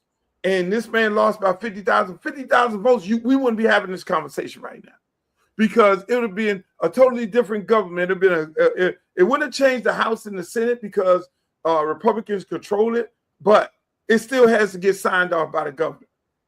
That governor wouldn't have went into a back room, and he would have been a violation of Florida Constitution. This man violated the Florida Constitution today. Him and everybody that's in that Senate who voted for this, all of them should be ashamed of themselves. You know what I'm saying? But he did that because he know, okay, if I do this right now, then hell, it's we're gonna put it on the docket. We ain't gonna hear this before the midterm, because it's all about the midterms and cutting Democratic seats. It's about the midterms cutting Democratic seats so that Donald Trump don't get impeached. But how do you stop it, Streeter? Yeah, how you combat it? You gotta look, man. I know I'm in the race, but you gotta elect people like myself who's gonna stand up. You gotta elect people like you heard Angie, you and Mike Silver. Y'all heard us screaming on the Senate floor today where Chevron was at, and you gotta elect people like Chevron. These are people who are gonna fight. You got to elect fighters. We have a lot of people who ain't got no fight in them, and they just lay down. Is it a color thing, or is it a just elect good people thing? Is it a black and white thing, or is it it's elect good people who are going to fight for the cause, and not after the fact. Because right now, I mean, even it's more so with Republicans. I mean, if you're a Republican and you're sitting in a Republican district, and most of the people, you always vote for a Republican person, you know what I'm saying? And your Republican person just voted against the Florida Constitution, something that you just voted on in 2010. Right. You should be ashamed of yourself. You should be looking for, and look, hell, if you want a Republican, okay, that's fine. But you should be also looking at this situation and saying, I need a better Republican to go up there and represent me, because I don't want to be voting for somebody who's in violation of the Constitution, because in this next election, you could very well have a Democratic governor. You can have a Democratic governor to rain hell on Republicans in their districts and take away all the things that a governor can take away that Ron DeSantis took away from the black community. You can easily have that. And now you'll be crying wolf. Oh my God, why is he doing this to me? But again, Street, it starts with the people. It starts with Democrats. It starts with Republicans. I mean, vote in good people. These people are bad people. When you're in violation of the law in the Constitution, you are a bad person, whether you're a Republican or a Democrat. I'm sorry. I call it for what it is. I mean, a person like myself, that's why I'm running. I'm running Streeter because I'm tired of sitting on these social media, doing posts on my live, talking about the disparity and the gridlock and the muck and the garbage and the lack of resources. That's why I'm running, because that's how you solve the problem. Some of us got to get off the bench and get in the game, unfortunately, and a lot of us are not doing this. We got some very intelligent people. Joy Reid need to be running for office. Joy Reid this lady is arguably one of the smartest women I know. Joy Reid need to be running in her area. Jamel Hill need to be running in her area. Damn, Roland Martin need to be running in the area. Bakari Sellers need to be running in his area. These are people who are very intellectual, who are going to be very outspoken, and that can bring resources. I understand the political process. I mean, but we all sitting on the sideline. They sitting on the sideline. I'm in the game. And that's why I say I'm in a win-win situation, Streeter. I'm going here to fight for these people. I mean, hell, you had a situation going on in the Supreme Court today where they were hearing arguments about taking temporary protective status away from Haitians. They're going, if this Supreme Court says it's okay for Donald Trump to snatch up Haitians that are here on temporary status, he pointed out Haitians. He didn't point out Cubans. He didn't point out anybody else. He pointed out Haitians, Venezuelans, and Somalians. The Somalians in Minnesota that he had a problem with, he pointed them out. Yeah, I got a problem with them. Anybody this man got a problem with, he want them out. And so again, a lot of people ain't paying attention. That's the main problem.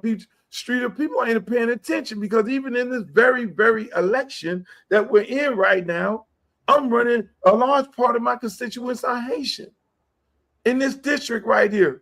And I have to be very convincing to them and tell them, like, look, man, you either gonna vote for this little boy or you gonna vote for a politician. And these people are not going to be able to have a conversation with Marco Rubio, a conversation that I can have with him to hopefully keep your family here intact.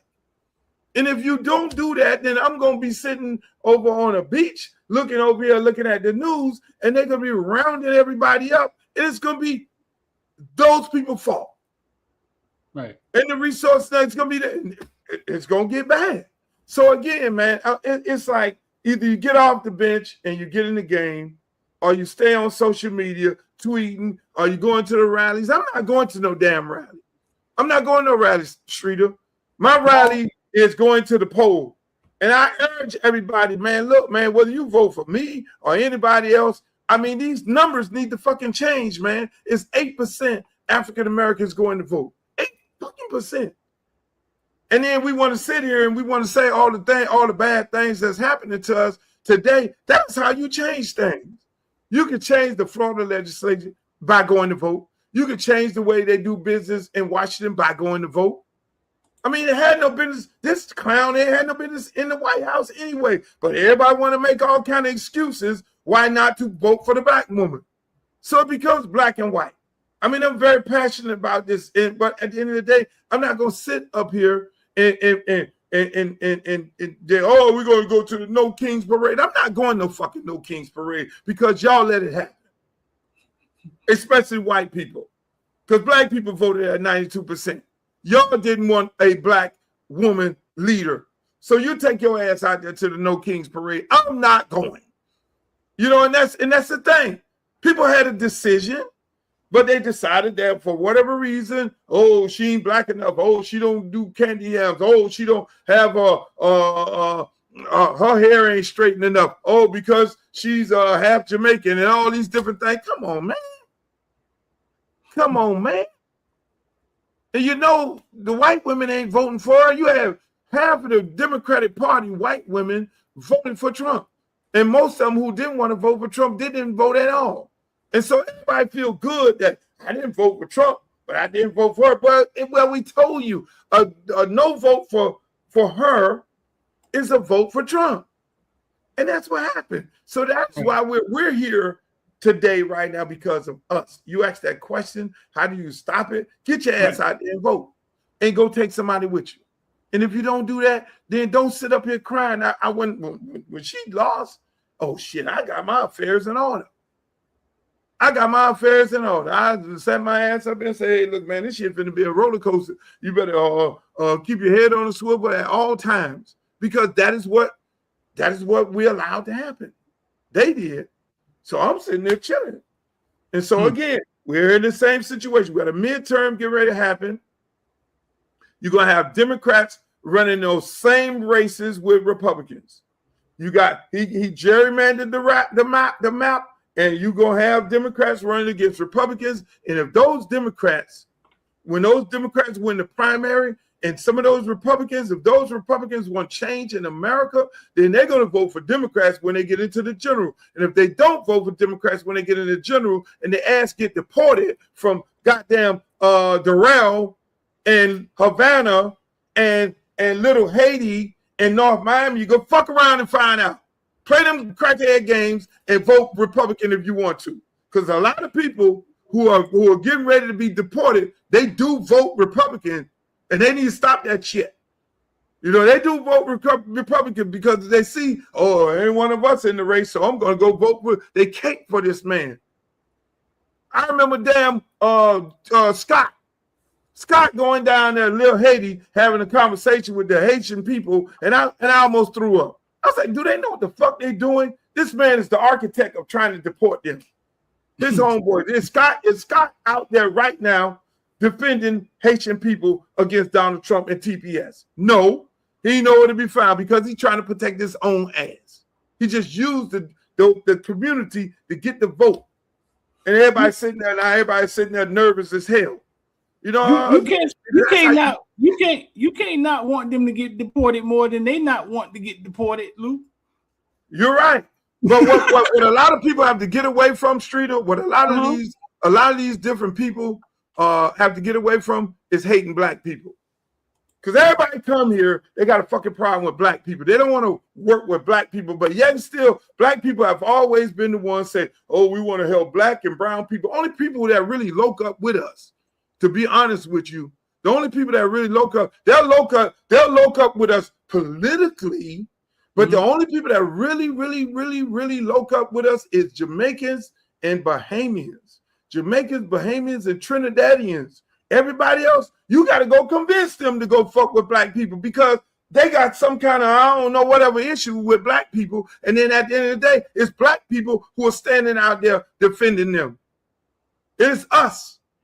You know, even with the fucking Mexicans and the lady lost the race in Texas because Mexicans. So when you look fast forward to right now, and God don't make no mistakes. He does all the things that he does, and they say, man, we work in mysterious ways. He work in mysterious ways. Lady lose election in damn Texas. Fast forward to right now, you got a little Mexican girl, the police department on there talking about, oh, I just love saying the N-word, and I just feel so liberated, and she's the police officer. And those are signs. Those are things that God is telling you, this is how people really think. And if y'all don't wake the fuck up and you keep being asleep, then that's what it's going to be. You're going to be asleep if you don't get together, African-American people. If you don't get together and worry about look, I got all the white friends in the world. Mike Silver, my good friend. I love him to death. God damn it, if Mike need a place to stay,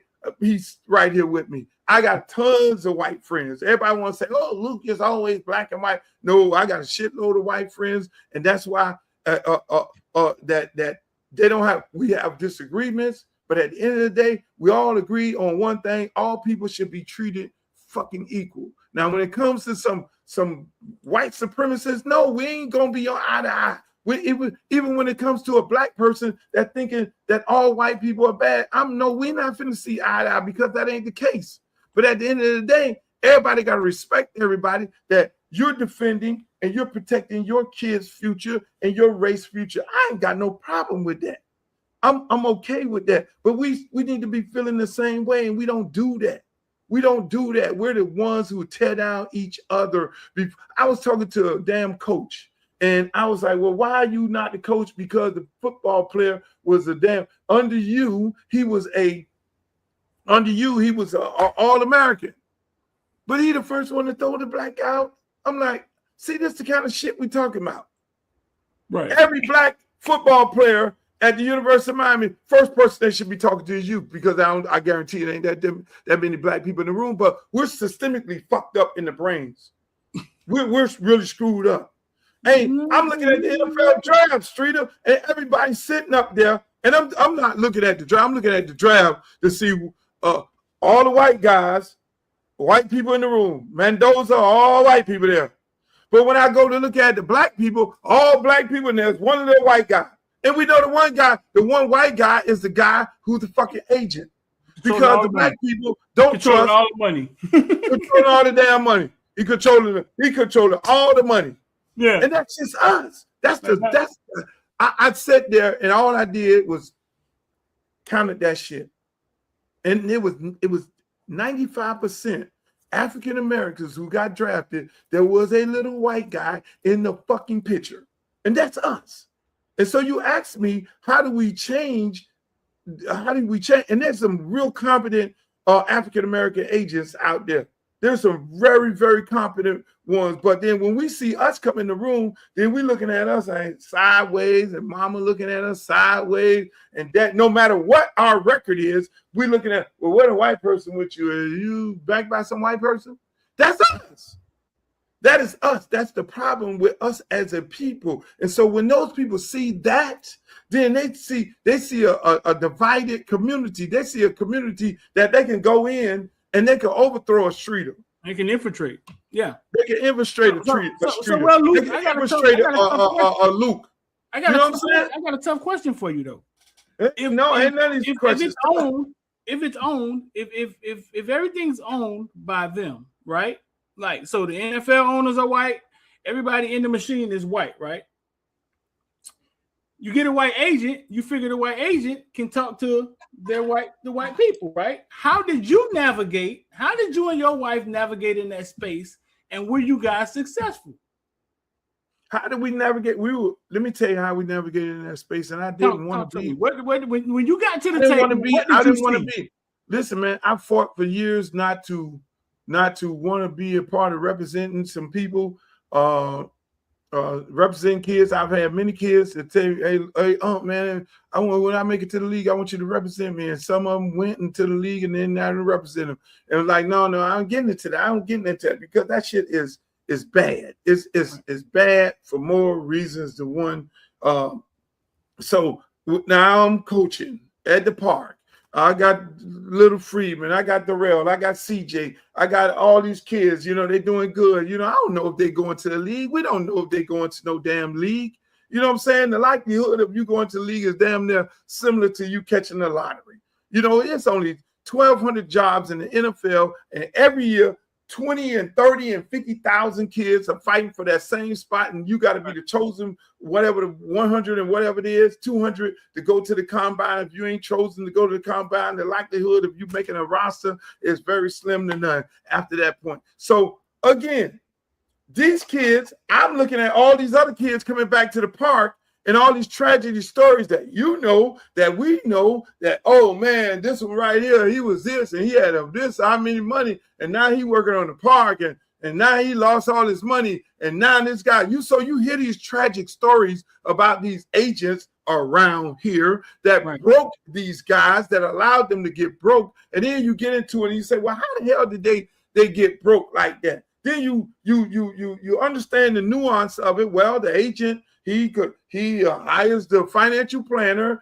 and he get a kickback. He hires the daggone person who does the house, and he gets a kickback off that. He got the little shoe man running around. He got a valet running around, and the whole thing is designed to make this young man spend his money because the agent is getting a kickback from all areas of this kid spending his money, whether it comes in or not. And then it goes to the financial planning. You hear these stories about these guys being taken advantage of. They buying casinos in the ocean and shit. And the craziest part about it, Streeter, they they don't do the research, and they still do the research, and knowing that this agent has broke a shitload of guys, and they've heard the stories, and the guys have told us, these motherfuckers still go back and deal with these people. They still go back. They still really believe that the agent, because the agent still has black guys around him, and it's hard to believe that they believe they forgot that it's them and their athletic ability. They really think that these agents are the ones who are going to get them drafted, who are going to get them in the league, and that is so far from the truth. Them damn teams don't give a rat's ass about an agent. The scout goes in, do his due diligence throughout your career, and they look at you and they say, okay, you're the shit. And then they send it up to the GM, and the GM look at it, the president look at it, then the president takes it to the owner, and they say, we like this guy here. They don't like you because you represented by Jimmy Sexton or Drew Rosenhaus, but they lead these players to believe that is the case. Yeah, no, because Luke, listen, it's hard to understand. Like athlete A may have went broke with this agent, but still agent has athlete C and D, and they are successful. And you're like, well, how the hell is they, or how are they successful with this agent, right? You said one failed, but then he still got guys around him. So you blindly walk into it. I know for a fact, Cassandra told me about Duke Johnson. When he was picking an agent, they hired your wife, which was a lawyer, to watch the agents. He had he had the two agents, two guys in the suit. I think they were UFC guys. They represented Conor McGregor or something like that. You know what I'm saying? Like big time agents had represent Conor McGregor. And basically he hired your wife, a lawyer, to look over what the agents was doing. Make a long story short, your wife became the lawyer because the agents didn't do shit. Correct me if I'm wrong. It's exactly, and so again, you ask, right, and you ask how did we do it so different? And like I say, I only got into it, and that lady was a will and trust lawyer. She wasn't no agent. She had no aspiration to be in that. I then said, look, I got these kids on the park. You know, if they ever get close to possibly making it, I had a agency. I didn't activate it because they all kept telling me, hey man, we want you to represent us. You negotiate big deals and and all. I'm like, I don't really want to be in that space, right? And so she was being frustrated with her doing the wills and trusts. And I said, well, hey, look here. Go take the license and I'll go talk to the players. We got some kids on the park that I really don't want them to come back with the same problem. I don't want them to come back being broke. I want to be able to help guide them in a direction. Now, if they come with us, then that's fine. You know, I don't want nothing. I don't want a dime. You know what I'm saying? She probably took 1%. These are our kids. You know what I'm saying? You got to get paid for what you. I don't pay a bill in my house with nothing that you. These are my kids. You know what I'm saying? And so that is how I went into it. The whole thing. And so Friedman was like the first one. Friedman, like, no, man, man, you've been with me all my life. I listen, the other ones don't. And whatever we do, how we do it, man, that's fine. Friedman ended up riding around with a coach who didn't care about him or nothing like that. The coach taking him all over the place. And he said, no, you got to take me to Coach Luke. And Coach Luke, okay, all right. Hey, I went into it and I said, look, you're not an experienced agent. I'm not experienced in this. Go about it by being the lawyer of these players, which I think every player right now should have a lawyer looking over the agent contract, because these agents are caping as if they're the lawyer. You're being misrepresented, right? So we went into it as she the lawyer, and that was her way of getting experience and learning what these sales pitches is. And she's sitting up in there looking at the contract and saying, man, these people is pitching some BS. So one of our first people who she went in and didn't get paid a dime, and went in to help out in that situation was my good friend, T.Y. Hilton daddy. Yeah. So she was up in there with him, with all the agents talking to him and all this. And then it was like, okay, well, she'll be co-agent. And that's what it was, co-agent on the contract. Now, the agent can't do nothing without her authorizing it. And so eventually, whatever happened, T.Y. them didn't want her to be co-agent. Man, tell the story. Yeah, they Tell the story. I'm sick of this. house, got to the family, got to the daddy, got to everybody, and they told them, if we don't do co-agent, we ain't finna have nobody overlooking what we doing. So if you don't sign up with us, then we ain't if we got to have a co-agent, we don't want to deal with you.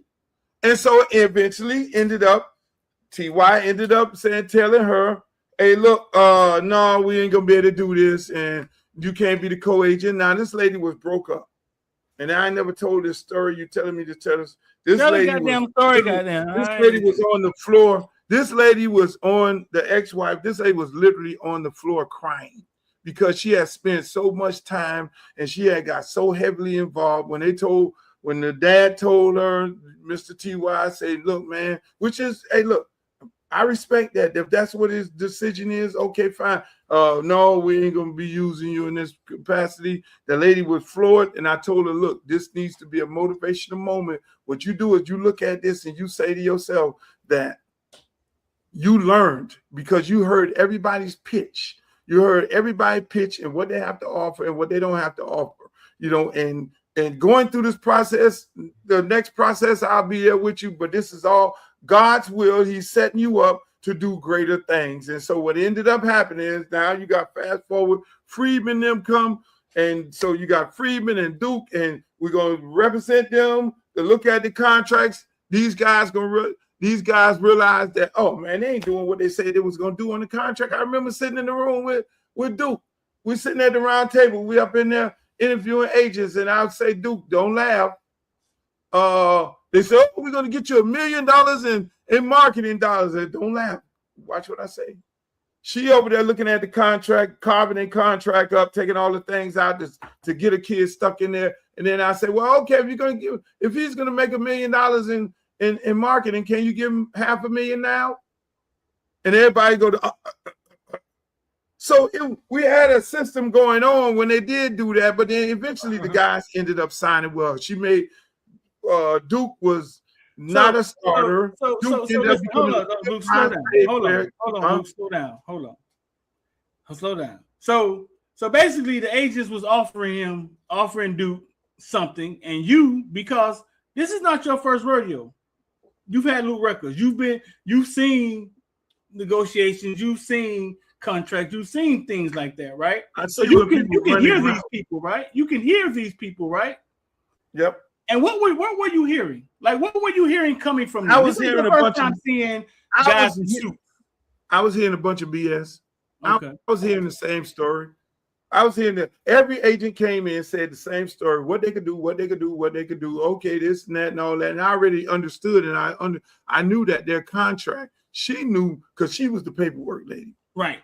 She knew that the contract was BS. And so she over there marking out everything out, because when you look at what happened to Deshaun Watson, right, and his situation, and a lot of other players, were getting stuck with agents because they had signed contracts, and there's 3 contracts. Okay, the NFL contract is 1 contract, that's the standard contract, but then they were getting players on the marketing contract. They were actually taking their marketing dollars, spending it on them in that 3rd contract, which is the training contract. And the training contract is the killer of all killers, because they were putting people in houses. They were giving the guy money, flying mama here, flying mama there, and all this illegal stuff while the kid was in college. But then it's almost like the mini bar. What they were doing was, when it's time for the kid to then leave, or he wake up that this is not a good deal, because when you realize that you're not in a good deal is when you're in the locker room and all the other guys in the locker room say, oh, you over there with such and such? Yeah, he ain't gonna do shit for you. But then they realize that, oh, I want to leave. and they can't leave.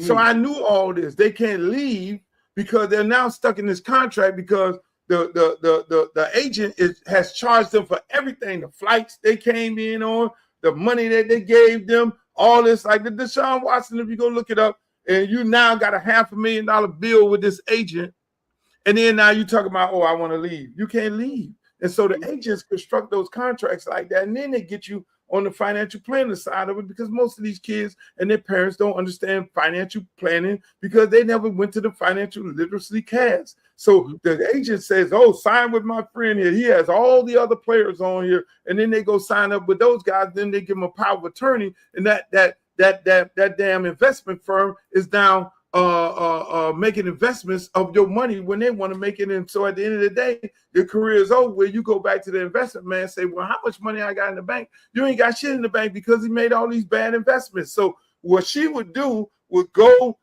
the financial planner, look at his contract, negotiate that, she negotiated everything, took everything out, and these guys weren't able to step it. Everyone, both of them, Friedman and Duke Johnson, had agents, but they were able to leave.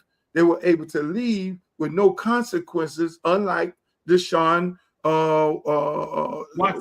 Jackson, not Watson, but Jackson. Deshaun Jackson. They couldn't leave like these other guys. So they were able to leave because she struck out all these the training. No, he ain't paying for no training. Y'all in this together. Oh, he ain't getting ready to do this. So they were able to leave free and clear. Because she overlooked the contracts and she saw all the pitfalls before they signed the contract.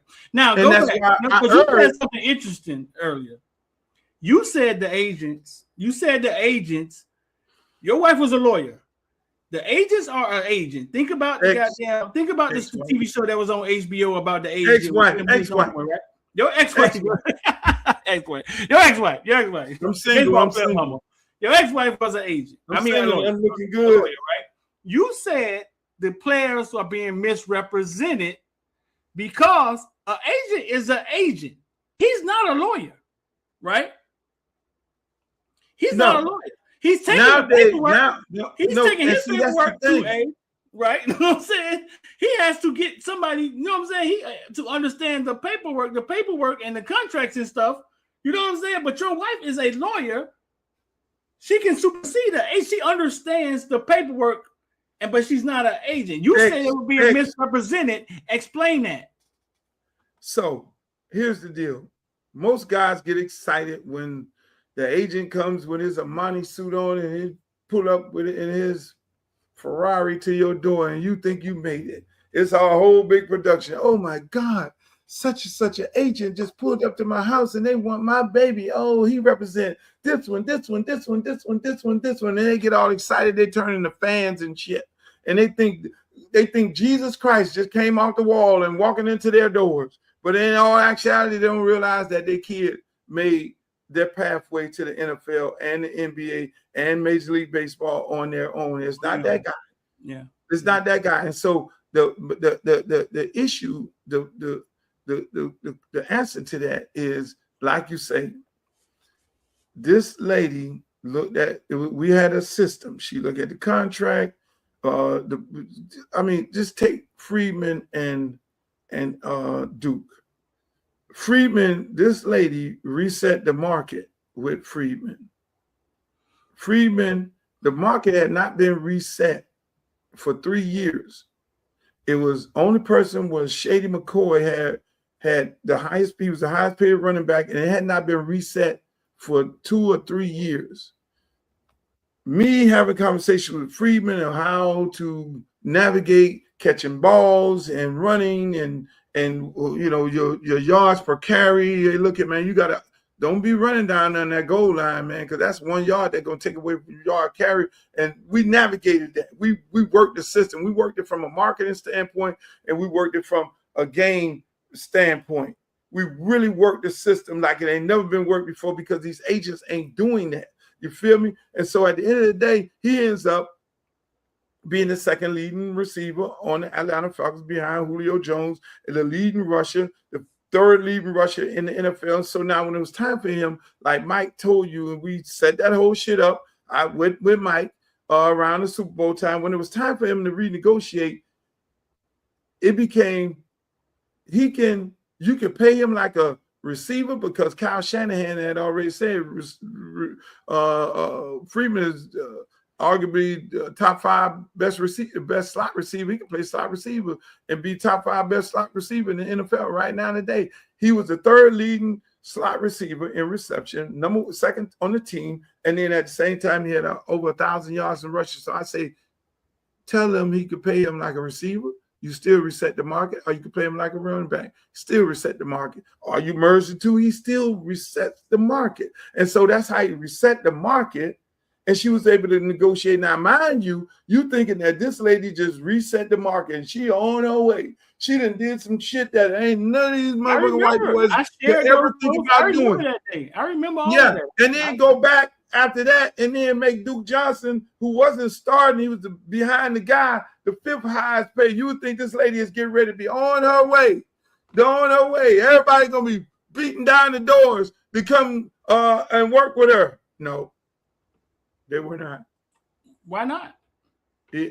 Because it's systemic. It's in our brains that it's just like a black restaurant. We'll go to a black restaurant and then complain about the fork and all that. Oh, it's got a spot on there, but we'll go to fucking Waffle House and look behind the thing and see the eggs on the floor and see all the shit on the floor, bacon on the floor. You don't even know what they're picking it up and put it. We ain't gonna complain about their establishment, but we'll complain about our establishment.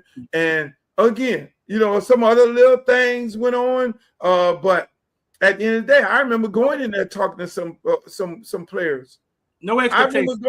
Look, there are players who they just knew was going to be signed up over here because when the NFL does the investigation of a player, they investigate everything. They know who talked to you with the college. They talk to the college. Hey man, you recruited this guy. Who did you talk to recruit this guy? Oh, I talked to Luke to recruit this guy, and I talked to this person to recruit. Oh, so Luke involved in. Okay, all right. So everybody, there were quite a few players that they thought were going to sign up with us, but they signed up with these other people.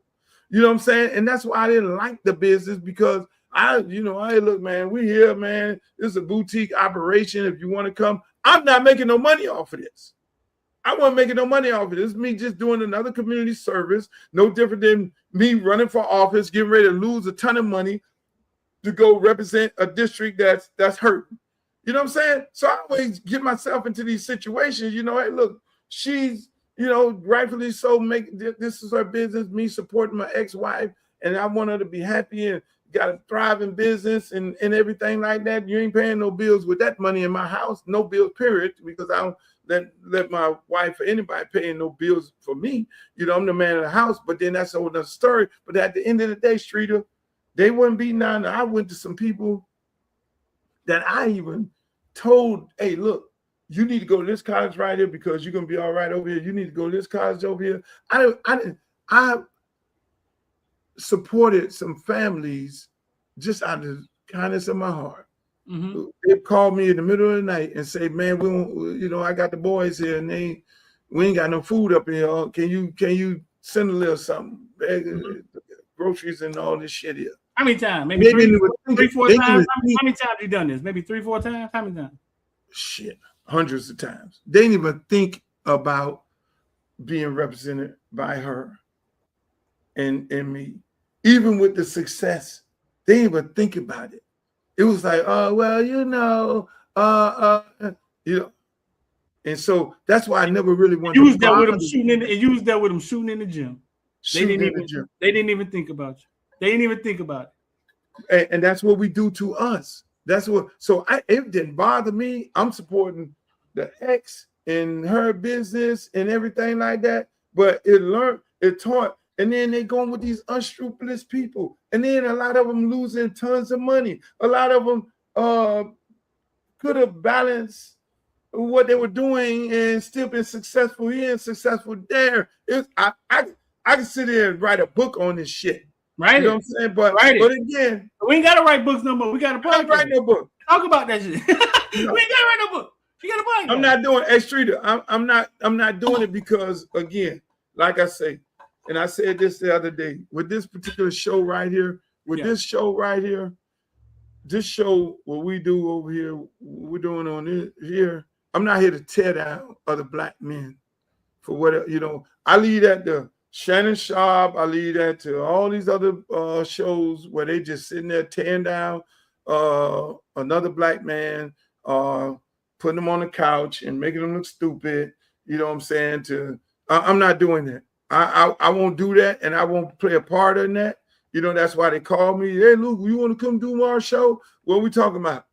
We talking about the uplifting of our people. Because if you want me to sit up here and talk bad about members of the 2 Live crew and what they were doing, no, I'm not going to do that. Right. You want me to talk about some situations with some other black people? No, until you start putting white people on the goddamn couch and asking them these questions and giving them money when you know that they're in desperate need of money, and you're paying them money to sit on there and tell you, go get Brett Favre and put his ass on the couch. And this go for Shannon Sharp and this damn Cam Newton. Go get them people. Go balance the shit out. Put some of them on the couch and hear their tragic stories, other than just continuously putting our people on the couch and listen to tragic stories and them talking about other black people, tearing them down. And so that's why I wouldn't do that. I can sit up here and tell some tragic stories, and you be like, damn him, and damn him, and all. I ain't doing that. All right, well, I'm gonna tell you this, since you want to be so humble, before you check out this mug, right? You ain't gotta bash nobody, but you're not checking out this mug humble and taking it to the. But you can tell your truth though. You can tell your truth though. One thing about this life. You can talk about your truth though. Hey, you gotta bash nobody. Let me tell you right this, Shrita. One thing is guaranteed for all of us. What's up? One thing that's guaranteed. Mm-hmm. At some point, we all gonna leave here. Yeah, that's guaranteed.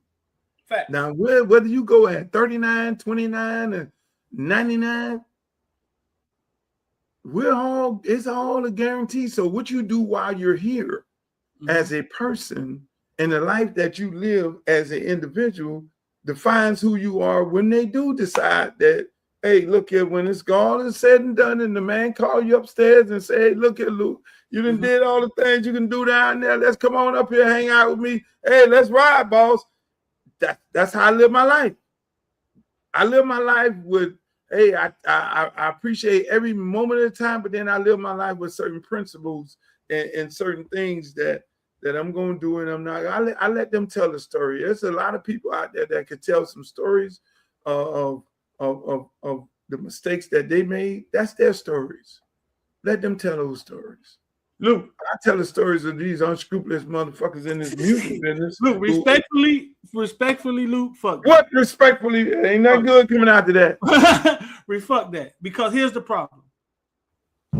We see these kids as kids, right? We know their parents. You know, you raise them. Like you say, over 100 times you've helped these families out. But we never talk to them about business from a business standpoint. When it's game time, somebody else who look different than us walks in and talks to them about business, right?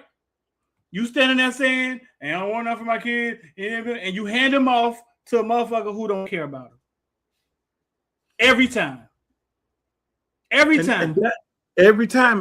But we don't. Luke, we have to be. It's not us handing them off with these kids in 2026. Streeter, it's not us handing them off. It's them. Devontae Freeman. That's why I love him to death. Him and Duke Johnson. I love him to death. They came out of our program, Liberty City Optimist. Sam Johnson, God bless his soul, say, man, make sure you take care of Duke. Let me tell you how Duke ended up with us. Mm-hmm. It was Artie Burns. It was Artie Burns' mama, Dana. Dana, I coached Artie at Miami Northwestern, right? Artie was known for track. I just came over to Northwestern. I was at Central, and Billy Rowe gave me the job of defense coordinator, and I looked at Freeman run through the defensive backs and run through everybody getting out of the way and all that. So I was like, well, y'all track guys, I'm gonna make y'all physical. So I went on a crusade and did that. I talked to Artie dad. He was locked up, and Artie dad said, put your foot in his, you know what. right? And with the mama on the phone, with the mama standing right there. So I took him up like as if one of my kids. And so again, so I'm over there at Northwestern, and I got Artie Burns, and we got Amari Cooper there, and some other kids that I'm real happy about. And me and Dana set out a plan for Artie because Artie was the third fastest in the world in the 800. So I didn't cut a deal with Artie, not Artie, but with Nike and all that. Artie was going to go to the World Championship. He was not going to go to the Combine. He was going to go run in the World Championship. And we had already talked to certain teams that he was going to run for his country and all that. And then he'll come do the pro days and all that. And then Nike was going to give him this astronomical deal. I had already set that up because, mind you, I'm good friends with Worldwide West and Phil Knight.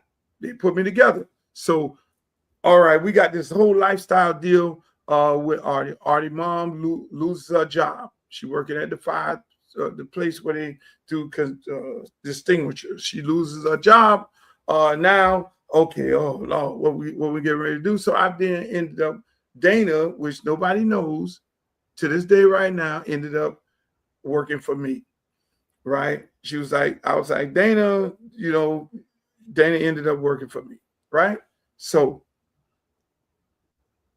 she was working for me. Not even Artie. Artie don't even know this.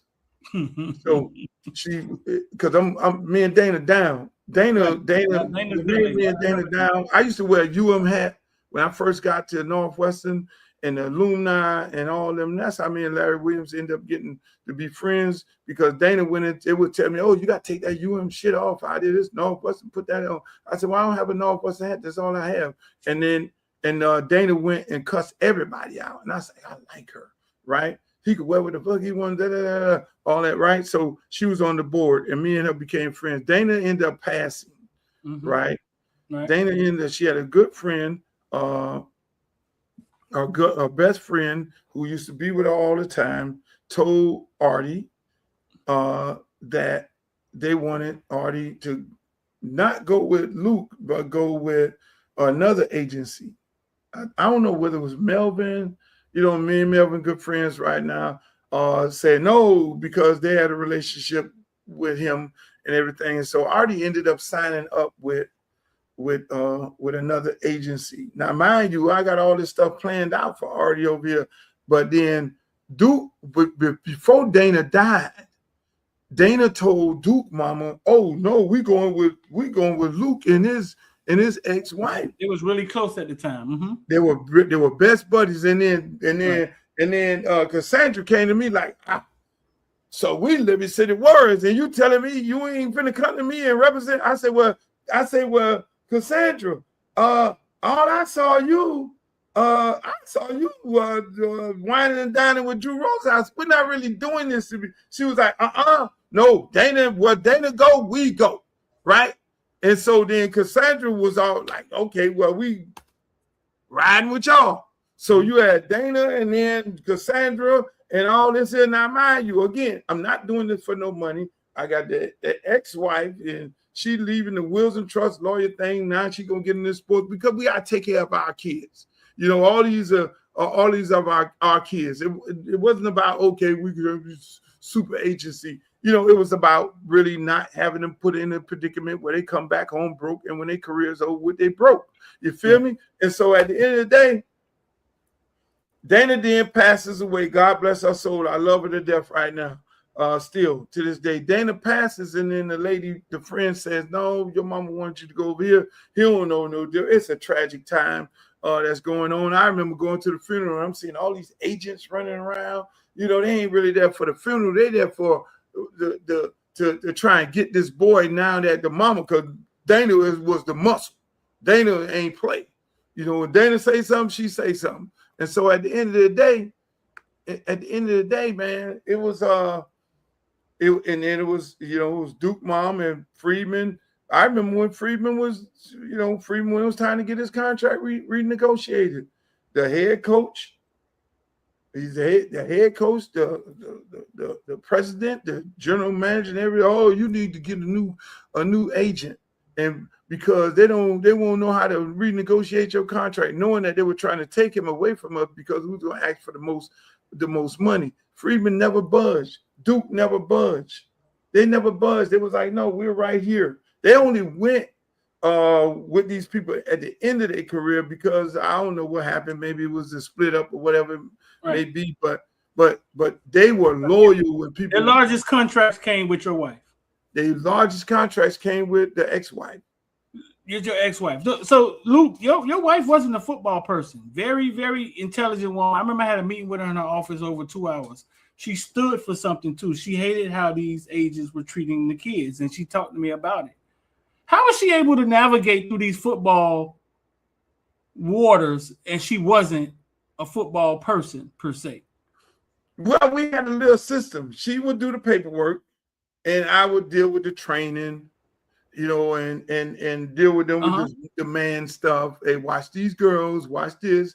Hey, we're gonna let me take you to, Duke one that you didn't have to worry about him. He gonna go home and he chilling. You know what I'm saying? Right.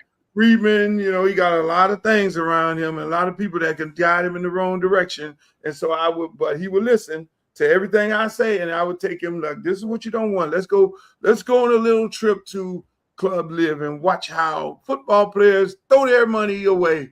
Let's go to the strip club and watch how football players throw their money away, all their life savings. And then I'm going to take you there and show you how you should be treated, where you shouldn't be spending a dime.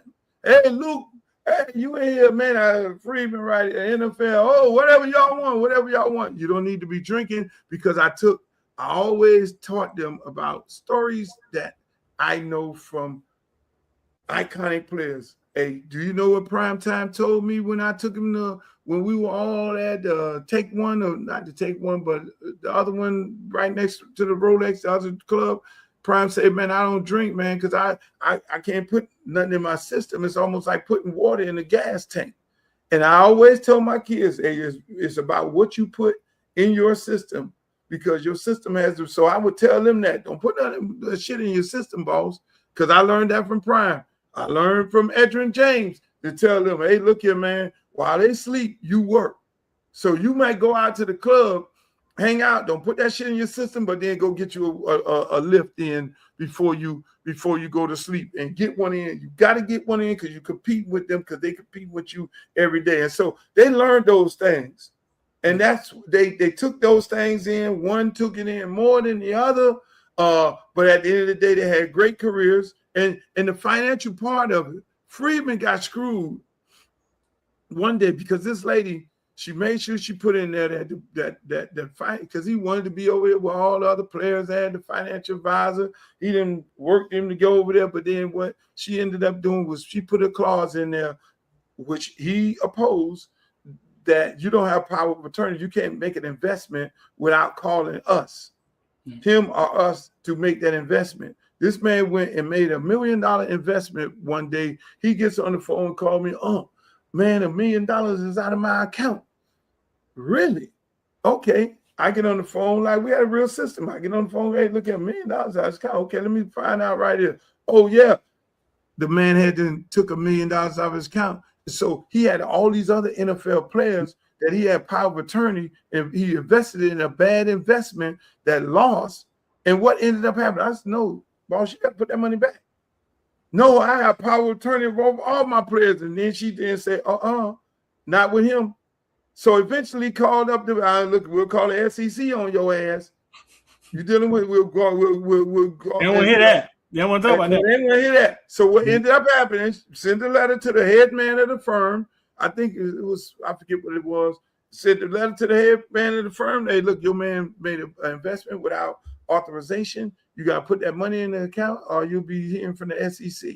Which way we're going to do it? They end up putting the money back into his account. And so Freeman and Duke, they did the right thing with their money.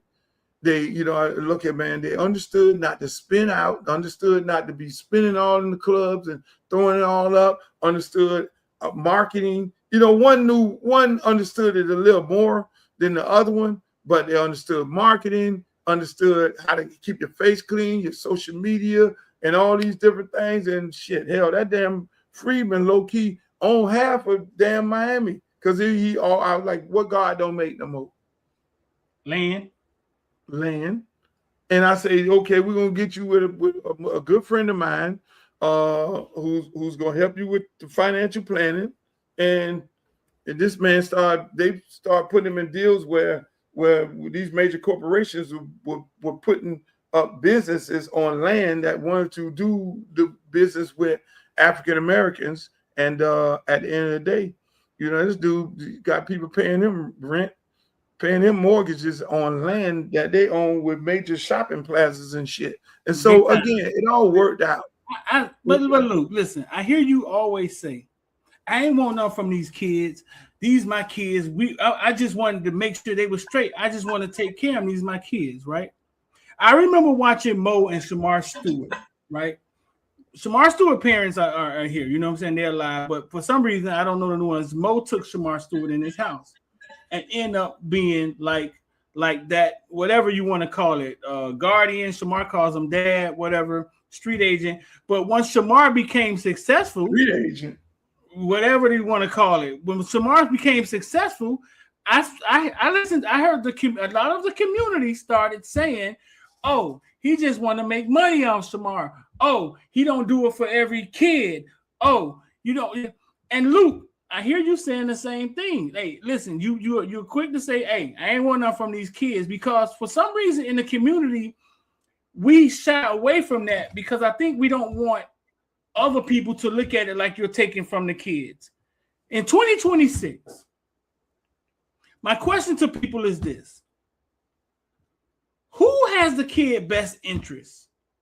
The person that arrives once he's a 5-star or third rounder, projected first rounder in college, or the dude that been there since he was running to the ice cream truck? Who has the best interest? The guy that's been there helping pay the mama light bill, the guy that's been there picking the kids up from school, picking the kids up, taking the kids to practice, or the agent that shows up in college? Because for some reason as a community, we feel that Luke, who we know for a fact understands business, right? Once that kid becomes in high school and goes to college and money gets involved, we feel that Luke can't make money off that child, or Mo can't make money off that child. And to me, in 2026 is bullshit, is dumb thinking, because the best interest of that child was with Mo. Obviously, if you could see it now, right? Mo was there when Shamar went to the hospital in college. Mo was there when Shamar had at the damn playoffs and hurt himself at the goddamn running out and never played in that game. His best interest was with Mo, the guy who cared. Yeah, why do we feel it's okay that Luke hands off Freeman to a person that doesn't know anything about him? And we're like, that guy can make money off of him, but Luke can't. That guy can make money off of him, but Mo can't. We have to stop looking at this shit like it is business, and it can be business all the way around. We are walking away from people who care, right? And walking into fucking lion dens, dog. A large part of it is right? Because at the end of the day, let's face it, you don't know, nobody can predict that a player is going to go to the NFL and be successful and be the highest paid player in the league. I mean, if you looked at Freeman numbers and use him as an example, he was the smallest of the group. He wasn't the fastest. He wasn't the tallest. But his thing was he worked harder than anybody else. I've got guys that played for me that didn't go with us that ran 4.3 in the combine. Yeah. And was tall and this and all these different things. And he always prided himself on saying, "Coach, I listen." That's the difference between me and them. When you look at the question is two things, right? Like you say, Mo or anybody else don't know whether this kid is going to make it, right? Right. Now, there might be a situation where, and we know Streeter, So we can't ignore this too. We could see this motherfucker 13 years old and he's 6'2". And shit, he out there running. He done went to, come on now, Streeter. I'm going somewhere now with this. Follow me. He's 6'2". That motherfucker out there, he went in rival camp and tore that shit up. Right now, I'm all over you. Right? Okay. Then it becomes, hey man, shit, you barely 5'10" and you walk with a limp. You walk like this. We don't know. Hey man, pick you up at the house, man, take you home and drop you to the beans, and you come stay over the house with all the other boys, and y'all come and y'all chill and y'all hang out. It's a different story. It's one, if the mindset is, oh, this dude big as hell. Oh, he got handles at 11. I'm gonna hang on to this shorty here. And I don't know the situation. There are two different scenarios. I don't Still, to answer your question, I don't care if you can see. Hold on. Let me finish. Let me finish. Talk to me. There is. Should that guy not be able to reap benefits from that? Yeah, he should, because he's making an investment also.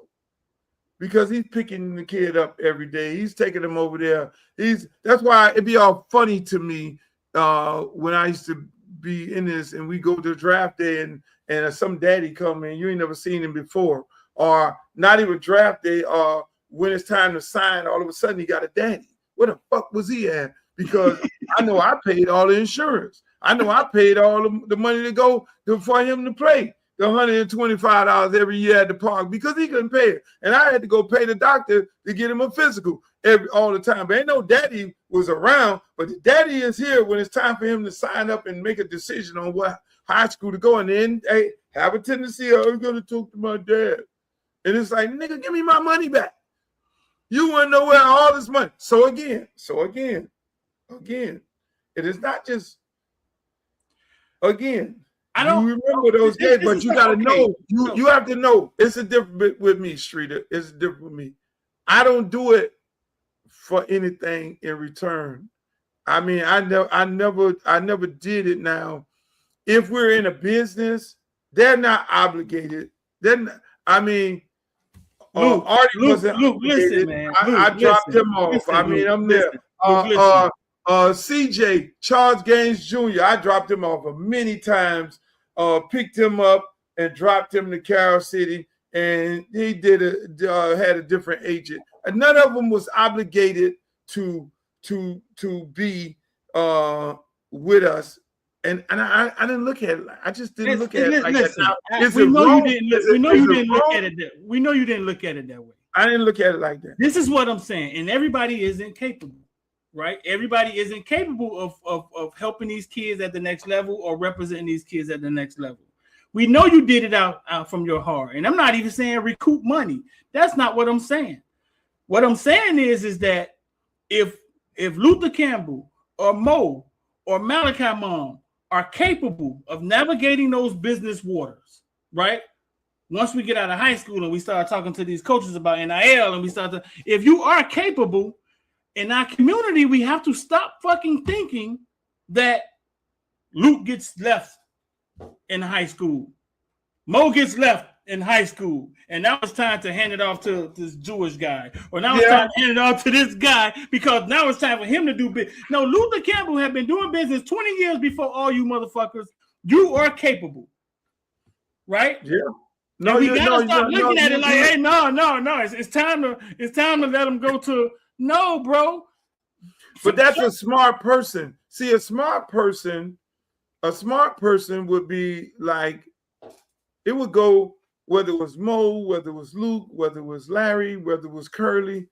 And if them individuals have been with you, and that's why I love the Friedman story so much. We've been together forever, right? And when it's time to make a decision, it was like, he was riding around with Coach D, and Coach D was taking him around to see agents. And he got to the point was like, hold on, where the hell is Coach Luke? And he said, take this truck. And then Coach D had a agent that was renting the truck to take him around. So he was already locked in to whoever the hell they was paying for the damn rental truck. and so he was like, hell no. Something dawned on him and say, no, take me to go see Coach Luke. And that is what you're talking about. Yeah. At some point, take me to go see the guy who been with me forever. The guy, and let me ask him his opinion of this situation. Like the kid tried to give me gifts on numerous occasions. Like, Coach, oh man, Coach, I just got to do something for you, man. I'm making all this money, Coach. Man, no, Freeman, you can't do nothing for me. That you keep your motherfucking money. Ain't nothing you can do for me. I'm a grown ass man. Ain't nothing you can give me that I ain't already had. So right. So is it right? Listen, is it wrong is it wrong? No, it's not wrong, because what happened with LeBron James and his crew, LeBron made it. And he brought all those guys up with him. His guys, the guys he trusted, he brought with him. He brought with him. There's nothing wrong with that. And they wasn't in it to be like, oh, we want to hang on to LeBron coattail. No, what LeBron did was so unique. That's why I love his brother so much. Right. He did, and that's why they hate him so much, because he doesn't go to the traditional white agent. And that's where a lot of the bullshit come in. That's what happened with Shador. Shador was represented by Deion Sanders. He was not represented by Jimmy Sexton and one of them white agents that the quarterbacks traditionally go to. He was breaking the norm for more reasons than one, and they showed him better than that they could tell him. And so my point to that all is, again, these kids, it's nothing wrong with it. LeBron said, no, we're gonna do this shit ourselves. Now this a dude ain't never went one day in college. Real fair. And he said, no, you gonna be this, Mav, you gonna do this. You're going to do this. Now he has one of the biggest agencies, one of the biggest production companies in the business on low key. And he's representing so many other players and so many other teams. This man is arguably the most powerful guy most powerful guy with his guys in the league. And I heard he brought his guys up. And a lot of these guys,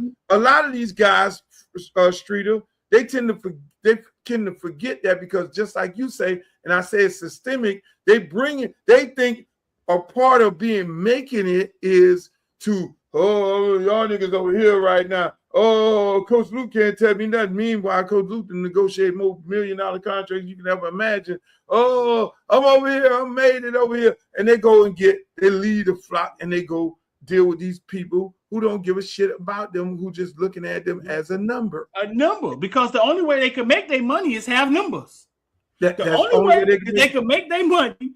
It's no different it's no different than that picture that I saw with all the white coaches, like 26 white coaches and no black coach in there the other day that was on social media. And that picture was so powerful. They all was standing there like this here on the picture. And I looked down to I did a caption like this because they know what I was going to say. Well, where the black guy is? They think they have us profiled. And it's so, let me tell you something. You know the wildest part about it? And if anybody could go into one of these meetings when they just sit back there, be a fly on the wall, and hear how they talk to the mamas and all, they come in there with their Armani suit on. Hey, mommy. They go to calling the boy mama, mommy, and she in the kitchen cooking. It's like Jesus came off the wall. The white man came off the wall. Because first of all, they go in the house looking and see if you got a black Jesus, our white Jesus. They profile every individual in that room. So you sitting up in there, they got the park coach, they got the high school coach, they got the girlfriend sitting over there pregnant, they got mama in the kitchen, and mama trying to be hospitable. They come in the house and they do their presentation. They done seen that shit 1,000 times. They know their profile. Well, who is the person in here? And they'll just start listening to you talk. Who is the person in here that got his ear? And if it's the park coach that got his ear, you know what I'm gonna do? I'm gonna pay the park coach off. If it's the girlfriend, I'm gonna make sure the girlfriend have all kind of shit. I'm gonna pay her off. And if it's the daddy or mama in there, and I'm gonna be an influence with the daddy, and mama is standing on, no, I don't know about you. They go to paying everybody off by profiling, and then they go to cutting other people off, like family members who know business, and they be like, what the hell y'all doing? Y'all finna deal with this shit here? And the family members say, man, I'm gonna worry about my own goddamn business. And then they go on about their business. And so you see people gradually leaving the circle. So the individual already have a circle, and those people they start cutting them off, and then it becomes them. And they think, and those players and the parents think, whatever that man tell them is the truth. And going back to what you asked me before, the agent is the lawyer, and they're signing shit without any representation, which is the most bizarre shit I've ever heard of in my life. What do you and mean? So that's why I came up mean? with the thing. Hey, look, you get into business by overlooking their contract. They have nobody overlook. They're signing a contract that these people are pushing in their face, which is fucking ludicrous. It's like going to the car lot, not negotiating. It's like buying a house, and there's one side, the lender has the contract. Before you know, you just sign some shit where you miss one payment, they're gonna take the house over without having your own attorney. It's the most craziest thing in the world, and they allow that to happen. They don't even tell them. Like even us in the music business, we have a clause in our contract say you gotta go get some representation. We have a clause in our contract. If you got a problem with the accounting, you have a right to do an audit. These things are embedded, not in the NFL, and those people know it. They just be so happy. Oh, I saw the agent on TV. They shouldn't even let these motherfuckers on the NFL draft TV. All they be doing is advertising themselves. So when they see the agent who's in there with the first round pick and he mosey up in there, then it's all. We had a player. The player wanted to sign with us. The brother wanted to sign with us. Mm-hmm. The mama did not want to sign with us, right? The kid was crying, oh, I want to be over here with them. The mama did not want to sign. She wanted to be with the white people. And literally said, white people are going to look out for you better than these black people. And then the boy went all the way to the draft, to the draft. The boy, the young man went all the way to the draft, and he found out at the draft that they signed the DN, and he was a DN, and they got the white DN more money than he got. I forget the kid's name. They got the same agent, they had the same agent, and they had negotiated more money on all of his marketing than the black guy. They got the black guy basic shit, and he was going off. This kid did not have a good draft. He was like, "Man, that's why I told you I didn't want to be messing with these people. I didn't want to be messing with these people." And it was bananas. I forget the kid's name. It was some horror stories. Yeah. I mean, no. I know kids on draft night went first round, and when they got in the room by themselves, they wasn't happy because they felt like they were a slave to their agent because what they have owed the agent on draft night. And here's the key to that. You want to hear the key? They felt like they were working for their agent, which in fact you hire your agent, but because what he had taken, he felt like he was working for the agent because he was in a hole. But first round, draft night. You want to hear something? Talk to me. You want to hear something? You want to hear a good one? Talk to me. You ready for that? You ready? Let's go. So the rules is, the NFL rule is this. In the NFL contract, he's not your agent until he negotiates a contract for you. I've heard so that. If you fire him before he negotiates the contract, whatever he gave you leading up to that, you don't owe him. He has to write that shit off as a business expense, as a loss. And that is how Friedman got out of his contract. Explain. The agent was talking all this cash money shit, and before that agent negotiated the contract, Friedman fired him. They're not your agent. And see, this the fine print. They don't tell you. They don't tell you this, and because you don't have representation to have a lawyer overlook the NFL contract. The NFL contract is a standard agent contract. where you Right. can't get no more than 3%. And it tells you all these things. They're not reading the contract. He's not obligated to nothing he gave you until he negotiates and you sign that contract. You fire that motherfucker right now and don't have to pay nothing. That's the part there. See, again, that's why a person like myself, they fear me in the agent business. They fear me. They wouldn't say nothing. Not one of them agents would not say nothing to me. No Drew Rosenhaus, no Jimmy Sexton, no none of them, because they know I have a platform and I will put their ass out there. So they're like, Luke, whatever you want to do. I've had many of them call me up and say, hey, Luke, you want to be you can work with us. No, I don't like that. I don't like chasing 21-year-old running down and all this here, because they make you want to take advantage of them. I don't like feeling like that. I'm a boutique guy. If you need my help, even to my players right now and people in the business, I get phone calls, whether it's Pitbull or JT Money. I had a call. Matter of fact, I got to do something for him tomorrow. They call me up and they ask me my opinion on certain things. If they do that, then that's fine. But again, Streeter, the business would have been crazy. Probably, I don't know.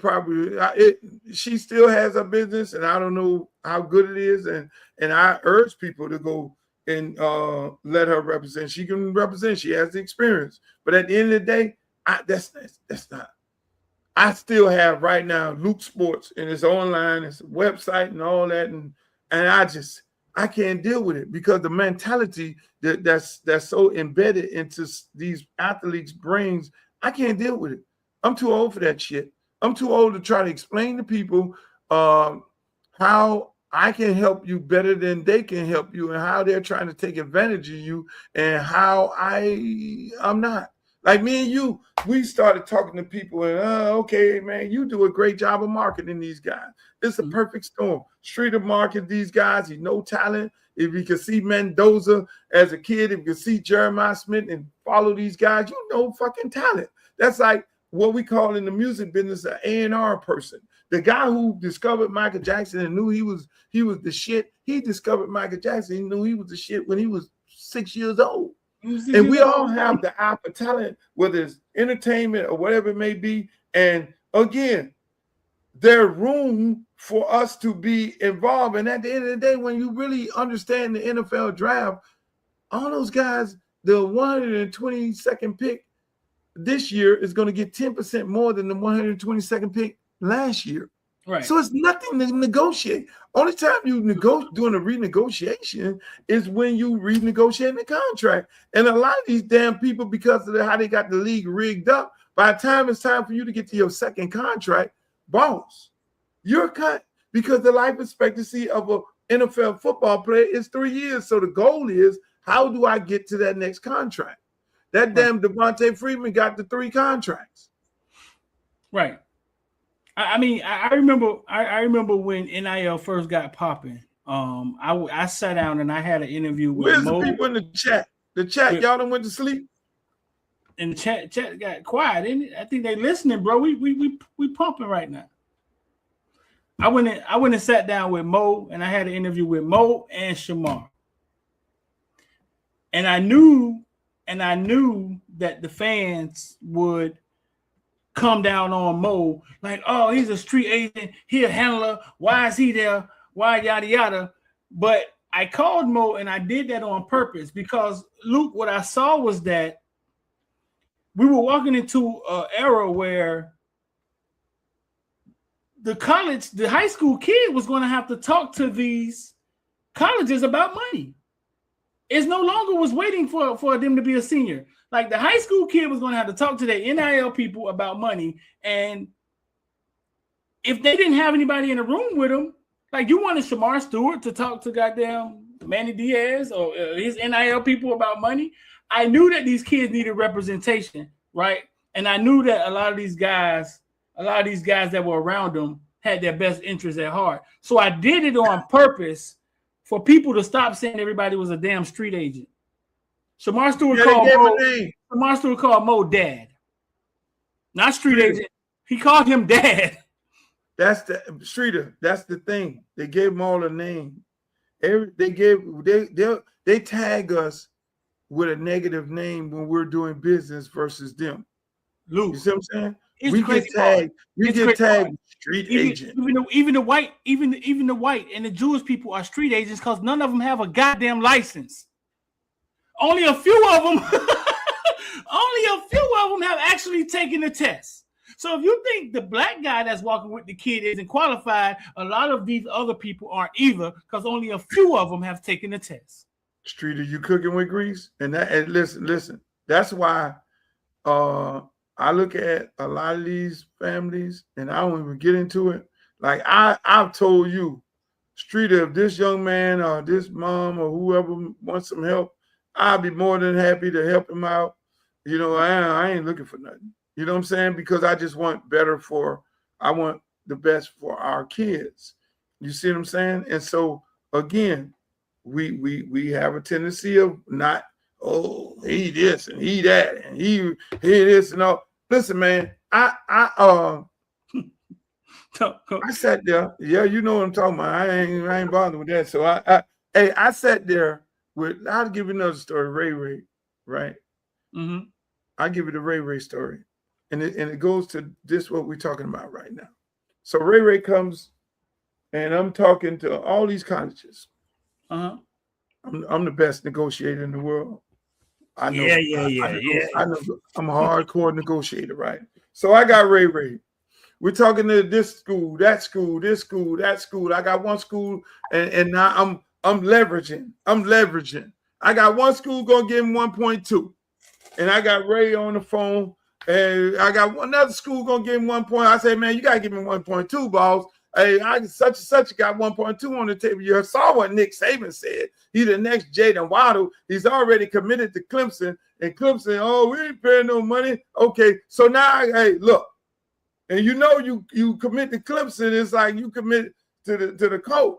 They do an extensive type of recruiting. They recruit you for 3 years before you can even commit. They won't even take a commitment. So now he's committed to Clemson, right?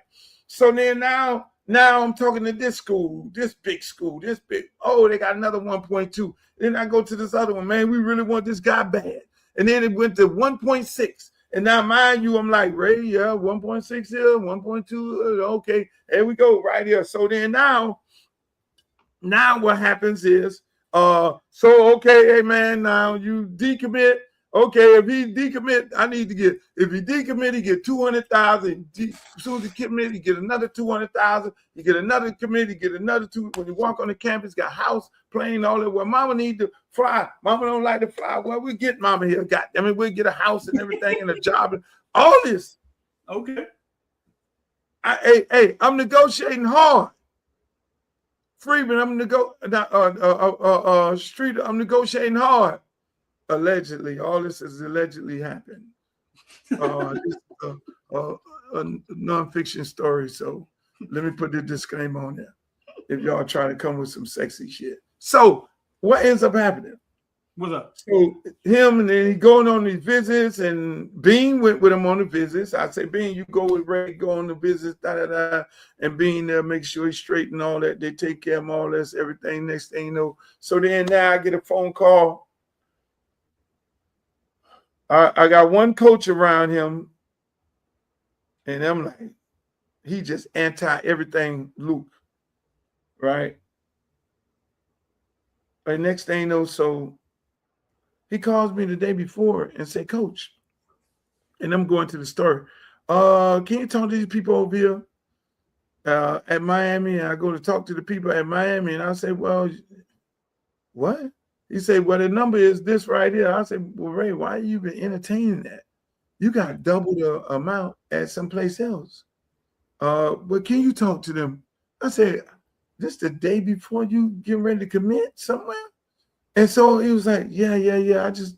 I get on the phone, talk to the guy, and the guy says this, and I said, well, you need to go talk to John Ruby. I said, no, this 800 that you offering him, mind you, he got 1.2, 16, yeah. 1.6. True story. I said, y'all way off, 800? and you need to at least come up to this. Oh man, no man, all this and all this and all that. I said you need to with him on the phone. Now I did nothing. Ray without, was on the phone, and I think nothing the without, guy was never helping Ruiz at the negotiated time. one Name thing was without him. DeWarso was the Daddy guy on helping the Ruiz phone. at the time. It was DeWarso helping Ruiz at the time, I think. And I said, hey man, I don't know this dude. He put me on the phone. I said, I don't know this dude. And so what ended up happening? What's up? Right? I said, well, you need to go and fucking get some more money. I said, you need me to call John now. Mind you, I just left John Ruiz's house 2 weeks before because he was trying to do a deal with my brother. Mm-hmm. And so I go to this house and all that. We ain't impressed because we really in there making a joke. We're really in there making a joke because John got this big old yacht and in the back, he got this big old house and all that. And we're supposed to be impressed. Mind you, this brother I got is a fucking rocket scientist, got more money than law allowed, more money than John has. He's trying to get John platform, so they don't know this, right? And it's like, yeah, y'all can use my jet and all this and everything. And so I'm looking at my brother like this, and he laughed, and I'm looking like this, he laughed. I say, we could use the jet, right? We in the clowning John Ruiz. I say, we could use the jet, really? Oh, wow, brother, we could use the jet, right? He's up here like this. My brother like, man, I'm trying to negotiate. You trying to fucking play with this man right here. It's like how big this house is. It's like, yo, the house is this big and all this and all this and all that. I got another house around the corner and all this. I was like, damn, this is a big old house, right? We acting like regular black people. And it's like, ooh, wait, me, my brother, like look, regular man, black people. right? And so we go in at the end of the whole thing. Then, you know, I'm clowning him. And I say, well, we don't need the jet, John, because my brother here got 2 jets. He looked like, I was like, yeah, this dude gave me a jet 10 years ago. This dude got 2 jets. And he was like, yeah, I got 2 jets, right? And one of them I just used for military families because I'm in the military, and I let them, you know, the one a family unalive in the military, we'll fly the family. And that's all I use that for. And now I got the other one we use. He was like, oh, wow. Right. And then I was like, hey, man, tell John how big your house is, the property you just bought in Jupiter, and how many houses you just put together. The man put together 8 houses in Jupiter, plus steel and all this. So I'm sitting up here. He was like, oh, really? So we're not impressed. So right. Going back to Ray, I'm like, you need to go have a conversation with John. If you got to come up with these numbers. So what happened after that, Streeter, to tell this story? You want to know what happened after that? What's up? They got on Twitter. And this the key. This is what they do to us. If you're a street agent, you're trying to get something right here. They then start telling these dudes on Twitter Space, oh, Luke was trying to get money for Ray from them. It was a guy. Oh, what the guy name is with the 7-on-7. DeWarso. And I said, bring him to me. I said, bring him to me and say that in my face. Bring this MF to me. Never brought him there. I was like, I called up Brett. I said, Brett, you better get your boy. You better get your boy. He talking this. Hold on, Luke. What? Do what? Hey, bro. Man, Streeter. And the kid ended up, I say, Ray, I'm going to tell you like this. And again, true story. I said, Ray, here's what's going to happen because I always forecast the future because I know how to predict people. I say, Ray, this is what's going to happen, Ray. We got off the phone with the guy. I said, you didn't have me a part of this in the beginning. I guess you cut this deal on your own because all the other ones, it was me and you. But this you the boss. However you want to handle your business, how you handle your business, but this is what's going to happen right here. They're going to get off the phone with me. They're going to call up the head coach. They're going to call up whoever else, the money man. They're going to all gang up on you and say, oh, Luke is being unreasonable. I say, that is the reason why I had you on the phone in every negotiation. So they can't tell you, oh, Luke is being unreasonable because you know the number from the other teams. That was the whole reason I did this because I know how we get perceived. Right. They tell the white guy tell the black player, Oh, he lying to you. That ain't the truth. That ain't the right number. So I eliminated that, Streeter. I had him on the phone. He on the phone. The other team, the team ain't know he on the phone. He's just on the phone. He listening to the entire negotiation, texted me while it's on there. Hey, go ask him for this. Ask him for that. So he understood that. So I know it's going to come a point where I didn't think it was going to happen with these people, that they were going to say, oh, Luke, either getting something, I never went on no trip. That's why I sent Bean out there. Hey, look, I ain't going on no visit. I don't do visit. I already did what I did. Look at, man, y'all take the deal. Let them explain the deal to you and your mama, what you already knew that was already negotiated. So when the dude came with that bullshit and they tried to spread this narrative on the two, I was like, bring him to me. And I told Brett, you better tell him to shut up. I will blow your whole damn shit up. Yeah. And that's what they were spreading that you were trying to make either you street agent or you want something to line your pockets. Now here I done negotiated, help negotiate the damn highest paid contract in the NFL, and I ain't asking for that. They were spreading that you were trying to make money off of Ray. Exactly. Listen, stop right there. Why stop right there? Why the fuck is that an insult? I've seen DeWasso in rooms making money off kids he's coached.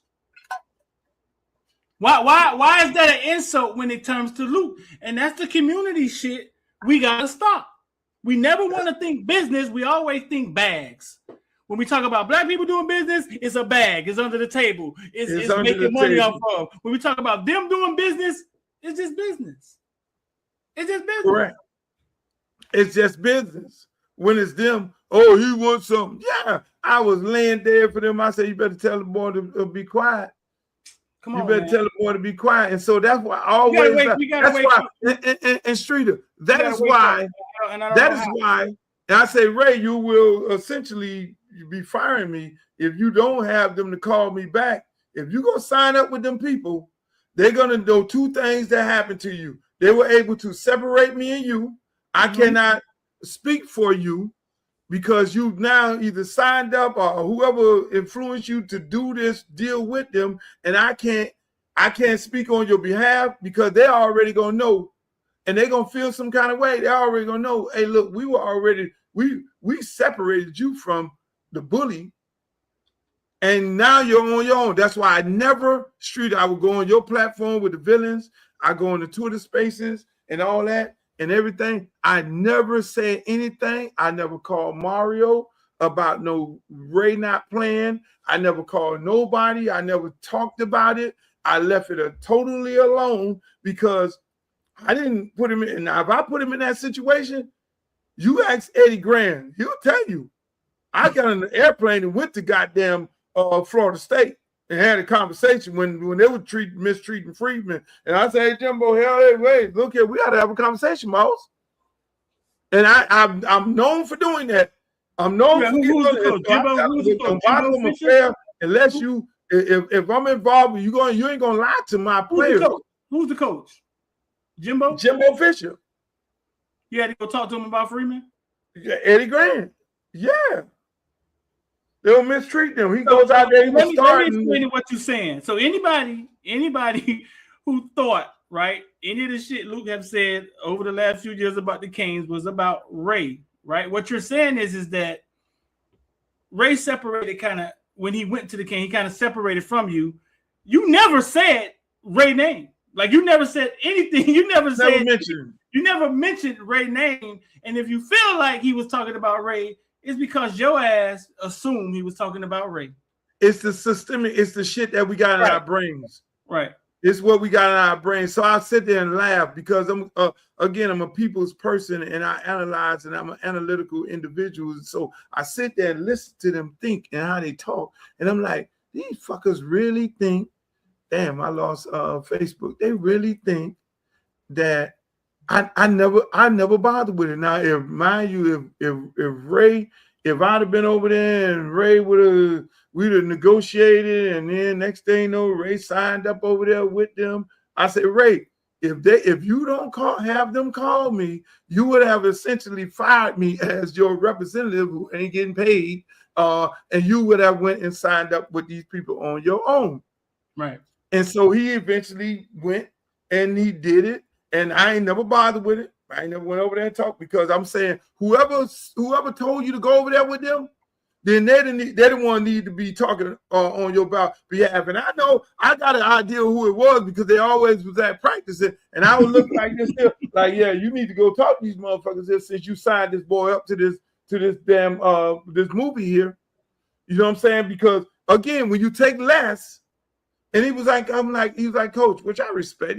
I'm like, well, why would you take half the money? I mean, I'm like, son, the NFL is not promised to nobody. You know what I'm saying? You're losing $800,000. You leaving it on the table right here to go over here to take 800. You know what I'm saying? I said, nah, you go where you want to go at, but you're a 4.2 GPA. This don't make economically. He said, Coach, I always loved it to school.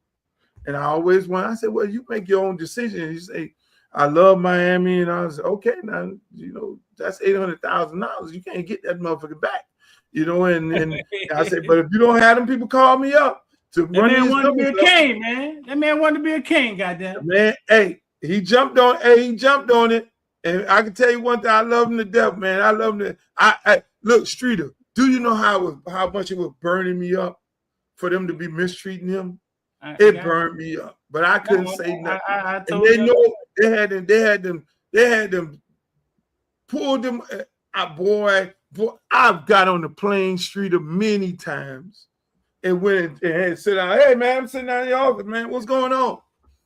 Let me see this evaluation. Let me see the chart, because let me see if you don't know the plays. Let me see your chart, because they do a report every morning on the player before they hit the field, and then they do a report after. So the average coach, high school coach, don't know that.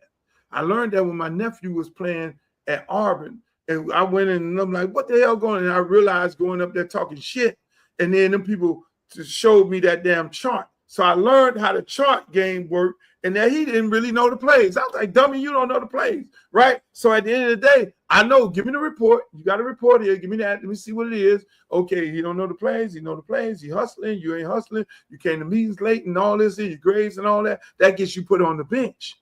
You feel me? And so I couldn't do that with him. All right, look, but I can tell you what, my young fella, he gonna be all right, because he's a God-loving kid. He's a humble kid. He ain't gonna do no running his mouth. He's gonna, you know, he gonna be all right over there, East Carolina. He called me up when it was time. He was like, you know, I like, Ray, we all make mistakes. Right.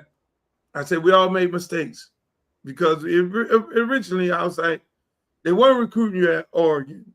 So why they want you now? They probably want you because you're committed to Clemson, and they don't want nobody leaving out the backyard. Then it was Gaddis who really wanted you, and then Gaddis left, and then now you got somebody. So it was a catchy situation. Shit happens, right? And so it really never got an opportunity. And so again, I couldn't go and speak on it. I wasn't going to go speak on it. So people automatically thought I had a problem because it was one of my kids. No. And so when we were talking this year, I say, look here, boss, here we go. He's like, Coach, tell me out. I got you, boss. I love you. What are we doing? Okay, all right, Coach, I'm starting. He said, Coach, I'm starting. I said, okay. And then he went to the game, the Notre Dame game, and he called me after the game. He said, Coach, they told me right before kickoff that I wasn't starting. I said, oh, really? He said, yeah, they told me right before kickoff I wasn't starting. I said, okay, well, maybe they're going to work you in or whatever. I say, and then the next game he didn't play. I said, okay, well, we got 2 games. I said, look, here's the deal. You got 4 games after the Florida game to find out how they're going to play you. If you're in the system, the rotation, or is the competition, are you going to be able to play in any one of these positions? You can play multiple spots. I said, I always thought it was going to be you and Mally on the field.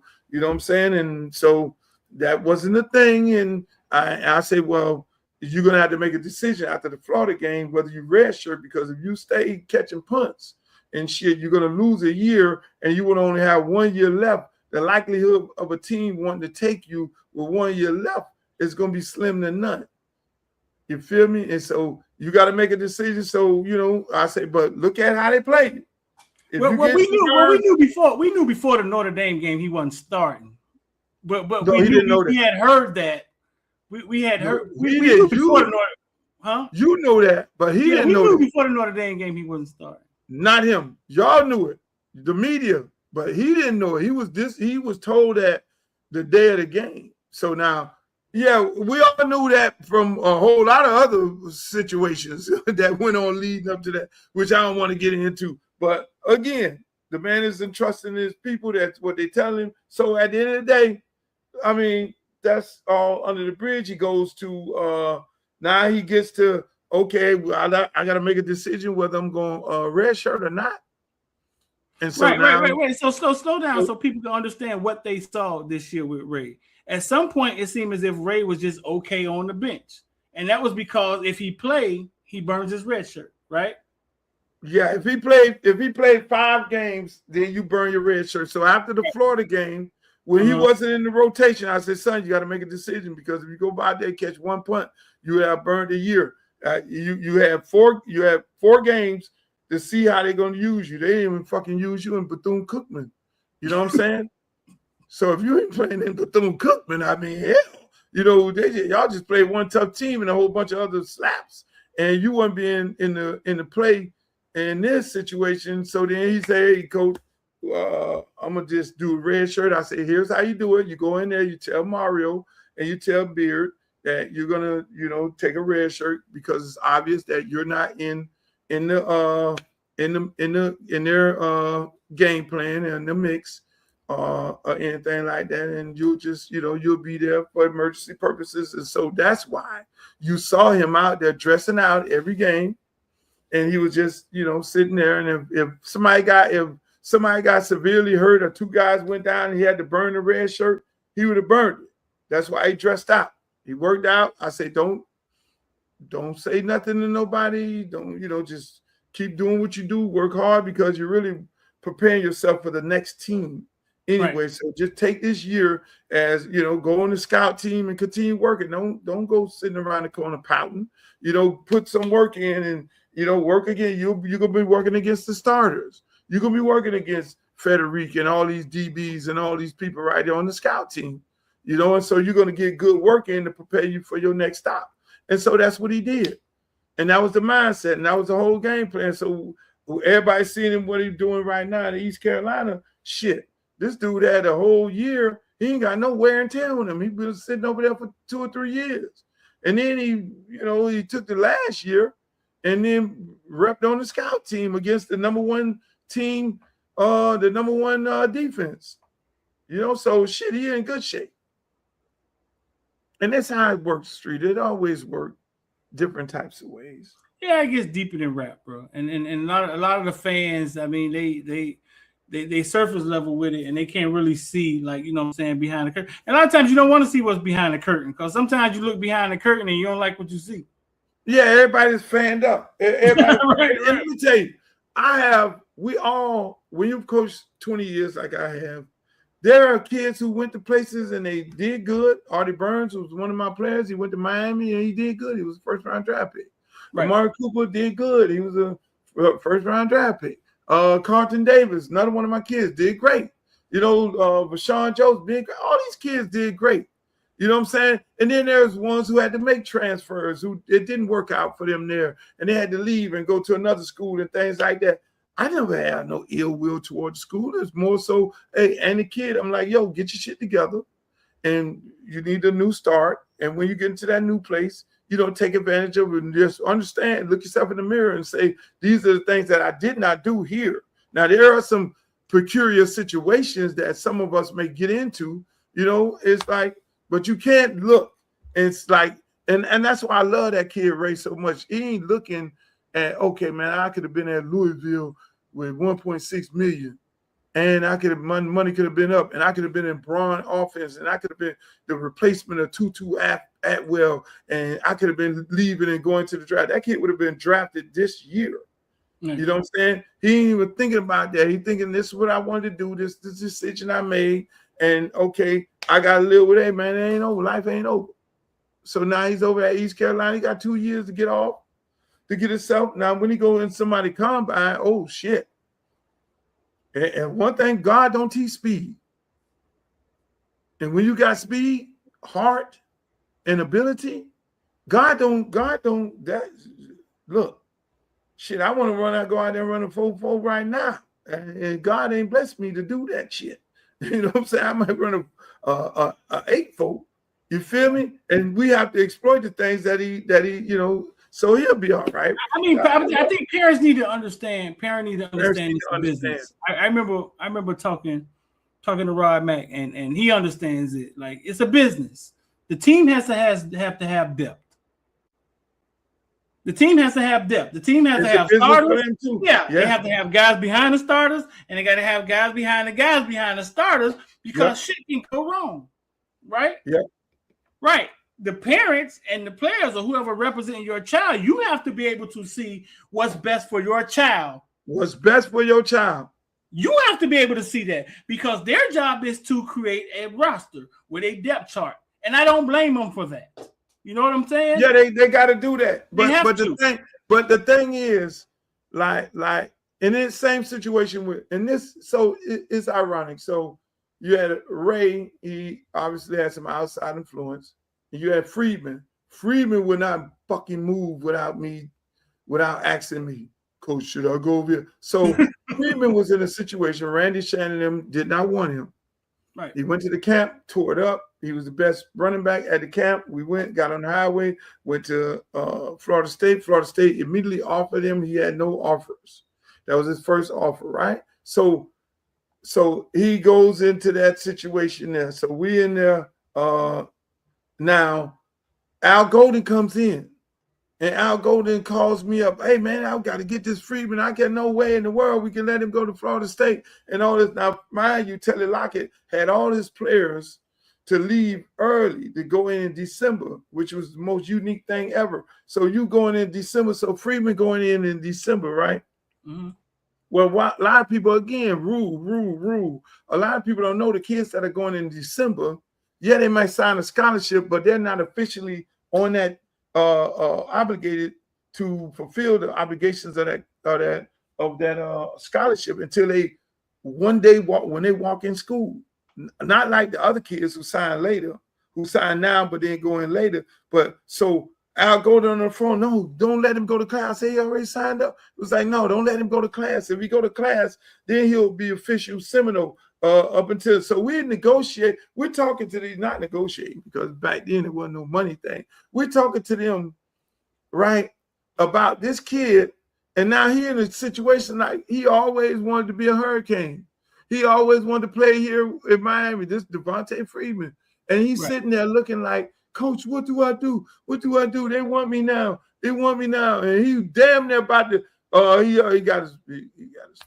he done put his clothes in his room. He getting ready to go to class. And he's like, Coach, what? I say, Freeman, one thing I'll tell you, I don't tell nobody what school to go to.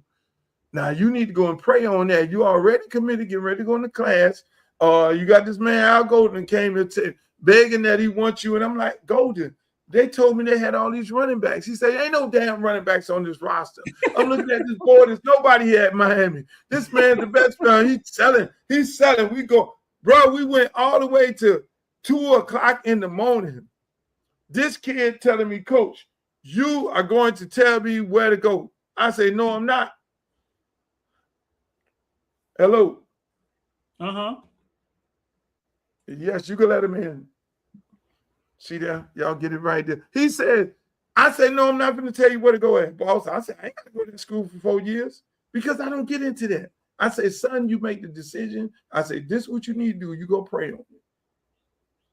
Wherever God tells you what direction to go, that's the direction you may need to go. But you need to go pray. And so at the end of the day, I say, call me in the morning, right before that class, because that class was 9 o'clock. And he called me up and said, Coach, I'm going to stay. I say, hey, whatever your choice is a good choice for me. I love it. And he ended up, that's how he ended up. They put the full court press on that motherfucker at the end. Al Golden did? Yeah, Al Golden put the full court press on him. Why did they have to come to that? I mean, I remember Najee Davenport telling me he told Miami, God damn it, bro. Y'all, hey, listen, y'all gotta come get this running back from Central. And they didn't do it. Randy didn't want him. And I love Randy Shannon like a brother. Randy didn't want him, and Randy didn't want Charles Gaines Jr. He didn't want CJ. He didn't want T.Y. Hilton either. He didn't want these guys. What was going on there, bro? Like, what was it personal? Was something wrong? What was going on? No, Randy it's like my brother. It was like, call him up. It was like they were like, no, he can't fit in our program. We got better running backs than him. And Luke, they told him that right there. That make no sense, Luke. This man ran for 300 yards at the state game. Didn't he 280 or some crazy? Didn't he, dog? Come on, Luke. Go. They did not want him, and that's why when you see him play Miami, I think every time he played Miami at Florida State, he probably went over 200. Yeah. He took that shit personal. He was like, man, hold on. This man told me I couldn't play, but it wasn't Golden. It was Randy them. And so again, I think Randy was in we're gonna have Prime on next week. People, Prime coming on. All right. Yeah, I know we going 3 hours. I'm getting off of this joint because my food is here. Prime coming on next week. And the thing is, fine food. The thing is, and we're gonna talk to him about this, and I'll probably have another coach on also with black coaches, right? Mm-hmm. Versus white coaches. The black coach, why does the black coach don't necessarily succeed that often, right? Especially when they're in a rebuilding situation, other than Friedman over at Notre Dame. That's a machine, well-oiled machine already going.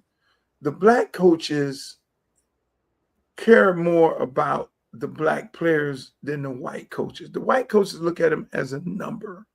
The black coaches look at him as their son. You know what I'm saying? We know more things than the white coach know. Why? Because we've lived that life. A guy like Prime will see that, you go, because he's seen some of his homeboys, you go in the wrong direction, balls. I already see, I'm looking in your eyeballs. You know what I'm saying? So we'll discipline a kid and set him down to save his life. You see what I'm saying? With them, they don't give a shit because they're another number. You know, you're a number. You just bring your ass on out there. All I want you to do is don't shoot nobody on campus. As long as you get your ass into the football field and you play, we're straight with you. That is what the white coaches want. But mind you, the black coaches, we're going to discipline you, we're going to suspend you, we're going to talk to you and all that because we already know, because we lived the life and we've lived that life and we want the best for you in this while you're here in this institution and when you're gone. Those white coaches don't care about them black players like that. I mean, look at how many kids you're gonna tell me Maurice Claret had issues when he left. When he stopped playing? No. A lot of these people, I mean, you're gonna tell me Beasley, who just got off of Shannon Sharp, and we all know Beasley, you know what I'm saying? Beasley, he had some things going on when he was in college. That was Frank Martin. That was Frank Martin. It's a ton of these kids. You know what I'm saying? It's a ton of these kids, but we care more about them than they do. They look at them like as if they're going to, and that's why when them white coaches leave, when they leave college football, basketball, whatever, then all of a sudden they say some racist shit, or they end up running to be mega senator, and you be like, oh shit. And that's okay. We ain't outraged enough about that. You know what I'm saying? Because they don't care. You know, we're gonna care. We're gonna care about Bobo. Like Kamani McClain. Tommy Tuberville ate collard greens and recruited black kids for years. And doing everything to stop black kids. And then stop coaching football, and now all of a sudden talking about black people are the most violent people and all that type of crazy. Exactly. And so what you were thinking, Tommy, when that was going on, but at the same time, and we don't know that. So that's why when people sit up here on all these social medias and these black guys in sports be so celebrated, oh yeah, Prime ain't win but 3 games. Oh, Prime this and Prime ain't this and Prime ain't that. You know, I sit up there and say, are you serious? You are the lost brother that you could only ever imagine. You're lost mentally, boss. If you're sitting there praying on the downfall of him, then you're praying on the downfall of yourself and your kids and every other kid and every other black man after him, before him. So how does that, you know what I'm saying? Like, Right. real talk, Streeter. I bleed orange and green, but I would not have a problem if kids go to the University Colorado with Prime. I wouldn't have a problem with them going to goddamn Loxley at Maryland. You know what I'm saying? I want to see them brothers succeed because them brothers ain't in the picture. You saw the picture with 26 coaches. That's what college football looked like. That picture with Dabo Swinney and all the rest of them coaches on whatever retreat they was on, coming from some golf tournament. Not one black coach in the picture. That's the picture.